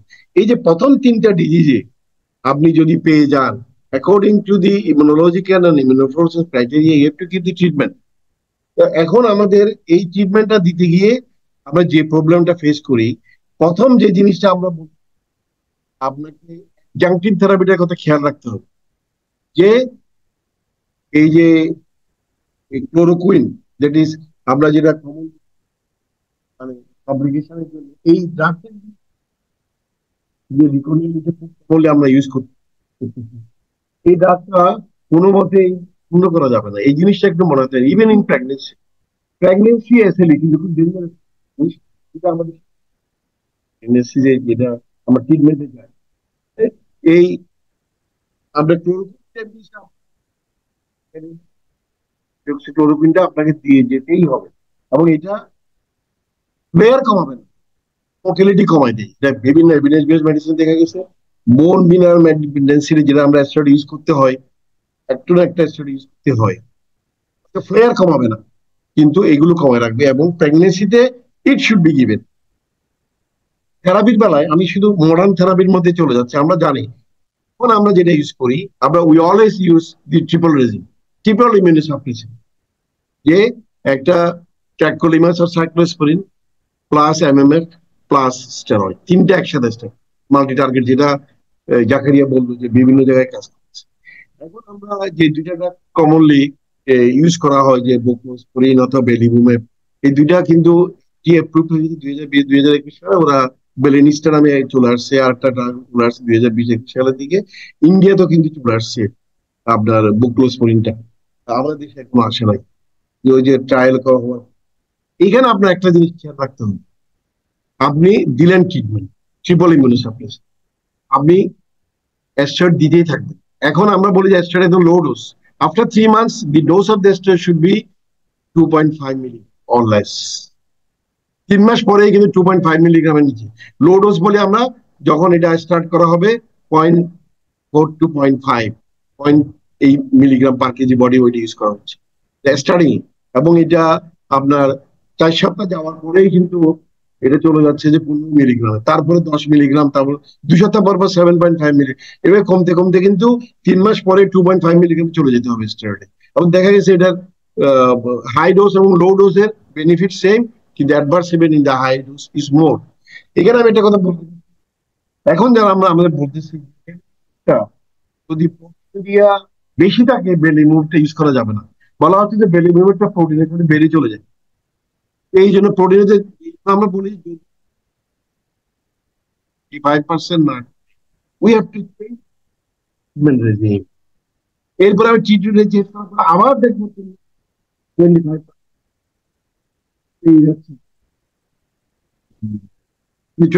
না কমে 6 মাসের মধ্যে, মানে 50% প্রোটিনে না কমে আসে, তখন আপনাকে রেজিস্ট্যান্ট লুপাস সন্দেহ করতে হবে। Then you have to go for the other treatments, there are complex treatments, এগুলো আছে হাই ডোজে দেওয়া হয়। এখন যেটা কমনলি প্লাস বেলিমুভেব বিদেশে, এটাকে মিলে একত্রে ইউজ করতেছে উইদাউট গিভিং দ্য স্টেরয়েড। তো আমরা এটা পরে, তাহলে আমাদের আগামী 7 আরম্ভ করে আমাদের প্রোটিনুরিয়া 50% কমে যেতে হবে। যদি 50% না কমে প্রোটিনুরিয়া, আপনি তখন রেজিস্ট্যান্ট এটা সন্দেহ করার যথেষ্ট স্কোপ আছে, তখন আপনি অন্যান্য স্টাডি গুলো করা হচ্ছে। এখন আমাদের লুপাস নেফ্রাইটিসে একটা কমনলি যেটা ইউজ করছে এই কাইমেরিক অ্যান্টিজেন রিসেপ্টর টি সেল, এটা ইজ নিউর থেরাপি। এটাকে মানুষ থেকে টি সেলটা বের করে নিয়ে কাইমেরিক অ্যান্টিজেনকে ঢুকে দিয়ে ওই টি সেলটাকে আবার ওই লোকের মধ্যে ঢুকে দেওয়া হচ্ছে, ওরা গিয়ে CD19 সেলকে ডিস্ট্রয় করে দিচ্ছে। এটা নিয়ে এখন নতুন ভাবে স্টাডি চলতেছে যে লুপাস নেফ্রাইটিসে এটা ট্রিটমেন্ট দিয়ে করা যাবে। তো আমাদের যেটা বেসিক লাইনে থেরাপি আমরা ছিল সাইক্লোফসফেট এমএমএফ, পরে সাইক্লোফসফেট। আমরা সোজা কথা মনে রাখতে হবে সাইক্লোফসফেট 3 মাসের বেশি ইউজ করবেন না, যা হওয়ার হোক, তারপর থেকে এমএমএফ। এখন আমরা যেটা আগে ইন্ডাকশন ফেজ মেইনটেনেন্স ফেজ দুয়ে ভাগ করতাম, এখন from the beginning triple therapy start হয়ে গেছে। এই জন্য ওই দুইটা অ্যামালগামেট হয়ে গেছে, ইন্ডাকশন ফেজ মেইনটেনেন্স ফেজের মধ্যে আর কোনো তফাৎ নাই। এখন যাই ইউজ করেন আপনি, আমরা বলি যে যদি ফিমেল পেশেন্ট হয়, যদি রিপ্রোডাক্টিভ এজে হয়, আমরা চেষ্টা করি যদি ইকোনমিক্যাল কোনো কনস্ট্রেন্ট না থাকে আমরা এমএমএফ দিয়ে প্রথম থেকে স্টার্ট করে দেওয়ার চেষ্টা করি প্রথম থেকে। কারণ সাইক্লোফসফেমাইড যদি কিউমুলেটিভ ডোজ 36 গ্রামের উপরে চলে যায় মেলিনিস হতে পারে, অথবা 8 গ্রাম পার স্কয়ার মিটারের উপরে চলে যায় ওভারিয়ান ফেল হতে পারে। বিদেশে কিন্তু ওরা করে কি, যাদেরকে সাইক্লোফসফেমাইড দিতেই হবে, যারা অন্য ইউজ করবে না ওদেরকে জন্য ওরা একটা লিউপ্রোলাইড ইউজ করে, যে গ্রানুলোসারিয়া আপনার জিএনএফ যেটা বন্ধ করার জন্য ইউজ করা হয় গ্রানুলোসারিয়ার জন্য, এটা ওরা ইউজ করে লিউপ্রোলাইড নামে। জাস্ট 10 দিন আগে সাইক্লোফসফেমাইডের 10 দিন আগে এটা, কিন্তু আমাদের আমরা চিন্তা করতেছে না, আমি এই জিনিসটা আগে আমাকে ধরে নিতে পারি। দুইটাই বলতেছে যদি আপনি kidney function 10% of the baseline অথবা প্রোটিন 500 কমপ্লিট রেমিশন, যদি 500 এর উপরে বা 3 গ্রামের নিচে থাকে, কিন্তু ক্রিয়েটিনিন লেভেলটা কিন্তু 10% এর বেশি বেসলাইনে বেশি বাড়তে পারবে না। Partial remission, complete remission, partial রেমিশনে কিন্তু জিএফআরটা 10% বেসলাইন থাকতে হবে। আর পার্শিয়াল রেমিশন হলে দেখা গেছে ফ্লেয়ারটা বেশি হয়, কমপ্লিট রেমিশন হলে ফ্লেয়ারটা কম হয়। 1 নম্বর। পার্শিয়াল রেমিশন হলে ইভেন 18 মাসের মধ্যে একটা ফ্লেয়ার হয়ে যেত। এখন আপনি ফ্লেয়ার হলো সিকিডি হলো, এই জিনিসটা আপনাকে বুঝতে হবে। এই জিনিসটা বোঝার উপায় কি, আপনি একটা রোগী আমি ডায়াগনোজ করলাম ক্লাস 3 আর ক্লাস 4, আমি দেখলাম যে এই যখন হঠাৎ করে প্রোটিনিয়া বাড়াম হয়ে গেল, তখন আমাকে চিন্তা করতে হবে ইউজুয়ালি প্রলিফারেটিভ লুপাস গুলো নন প্রলিফারেটিভ দিকে চলে যায়। ক্লাস 3 4টা 2 আর 5 এর দিকে চলে যায়, 2 আর 5টা 3 আর 4 এর দিকে চলে যায় যখন এটা ফ্লেয়ার স্টার্ট হয়ে যায়। তাহলে আপনি ফ্লেয়ার দেখে আপনি সিকিডি আছে কিনা ওইটা আপনাকে ডায়াগনোজ করতে হবে, এটা একটা ইম্পর্টেন্ট জিনিস। এই জন্য আগে আমরা বলে যে ফ্লেয়ার দেখে আর বাইসি করার দরকার নাই, কিন্তু এরা এখন বলতেছে এমনও হতে পারে যে এটাকে সিকিডির দিকে চলে যাচ্ছে, এখন আসলে এটা কোনো ফ্লেয়ার না, এই জন্য বলতেছে ওরা বাইসিও ফ্লেয়ারের জন্য করতে হবে। তাহলে আমরা কি করতে পারি ফ্লেয়ারের সময়, আমরা একটা বাইসি করতে পারি এমনি নর্মালি একটা সোজা কথায়, এবং সবসময় মনে রাখতে হবে আমাদের গাইডলাইনে যেটা বলছে immunosuppressive should be given for 36 months, 3 বছর দিতেই হবে। এমএমএফ দেন, ক্লোজপরিন দেন, ট্যাক্রোলিমাস দেন, সাইক্লোস্পোরিন দেন, 3 বছর আপনাকে দিতে হবে। এবং স্টেরয়েডটা লেস দেন 2.5 গ্রাম, মানে 3 মাসের পর থেকে স্টার্ট হয়ে গেল। এটা you can continue or you can discontinue if you give to the other drugs as well, এটার দিকে আপনি চলে যান। এটার জন্য আপনার মনে রাখতে হবে। আর মনিটরিং, যেটা জাকিরিয়া খুব সুন্দরভাবে বলছে, মনিটরিং ইজ ভেরি ইম্পর্টেন্ট।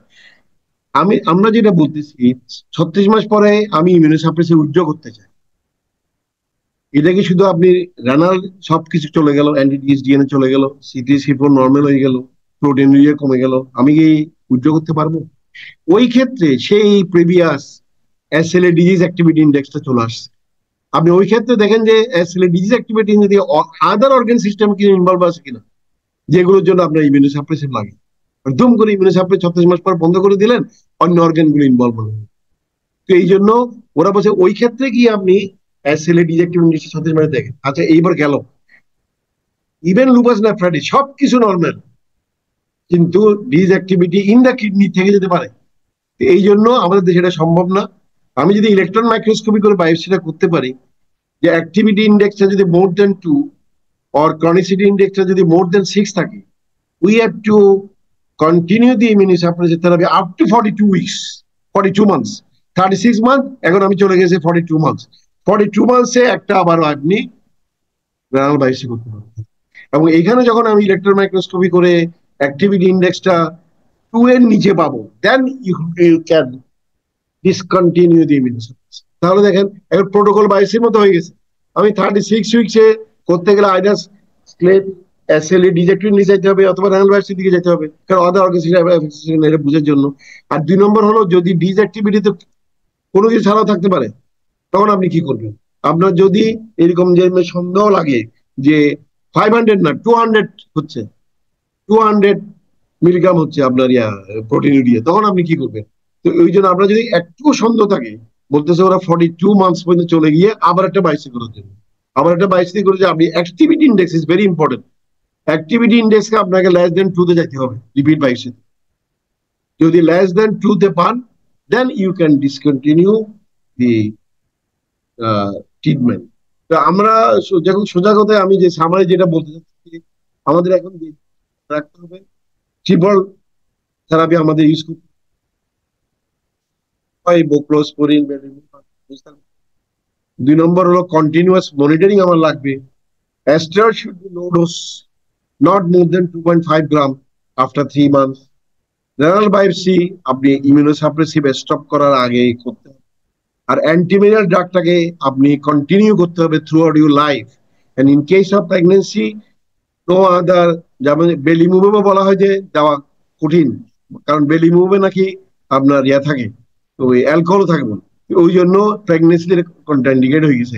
যদি আমরা বলি যে প্রেগনেন্সির বেলায় আমরা সাইক্লোস্পোরিন ট্যাক্লোস্পোরিন দিতে পারবো, ট্যাক্রোলিমাস দিতে পারবো, কিন্তু ওরা বোক্লোস্পোরিনটা দিতে নিষেধ করতে চায়।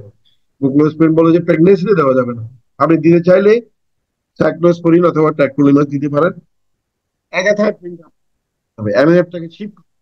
আরেকটা জিনিস আমরা সবসময় বলি, এমএএফ হলো most common complication is diarrhoea. এসএলইতে যদি ডায়রিয়া হয়, আপনি প্রথমে you have to exclude the infective diarrhoea. Infective diarrhoea আছে কিনা আছে ওটা এক্সক্লুড করে ফেলেন। যদি ইনফেক্টিভ ডায়রিয়া থাকে তাহলে ট্রিটমেন্ট দেন, কিন্তু যদি if it is suspicious of the MMF we choose to the agatha. So again, thank you very much for your hearing.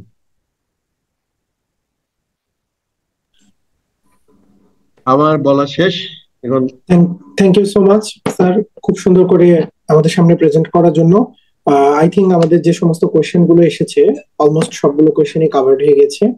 আমরা আমাদের আজকের এই সেশনের একদম শেষ পর্যায়ে চলে এসেছি এবং আমি আজকের সেশনের এই পর্যায়ে আমাদের চেয়ারম্যান স্যারকে আবারও অনুরোধ করব, চেয়ারপারসন স্যারকে এই সেশনটি কনক্লুড করার জন্য। স্যার আবার কি বলবো, বলা তো হয়ে গেছে। Again thank you all the participants. আসলে পার্টিসিপেন্ট এখন দেখা যাচ্ছে 73 জন আছে পার্টিসিপেন্ট। পার্টিসিপেন্টের আসল এইসব সেমিনারের উদ্দেশ্য আর বিডিফিশিয়ান এইভাবে যে কন্টিনিউ চালা যেতেছে ইজ ভেরি নাইস ওয়ার্দি। এবং আমাদের আজকের স্পিকার জাকারিয়া এত সুন্দরভাবে সে সবকিছু বলে গেছে, ইট ইজ ভেরি মানে ইমপ্রেসিভ। এবং postgraduate students, for the postgraduate students and the others, ওর এই লেখাটা বিডিফিশিয়ান ওদেরকে দিলে ভালো হবে, পোস্ট গ্রাজুয়েশনদেরকে দিয়ে রাখতে পারলে।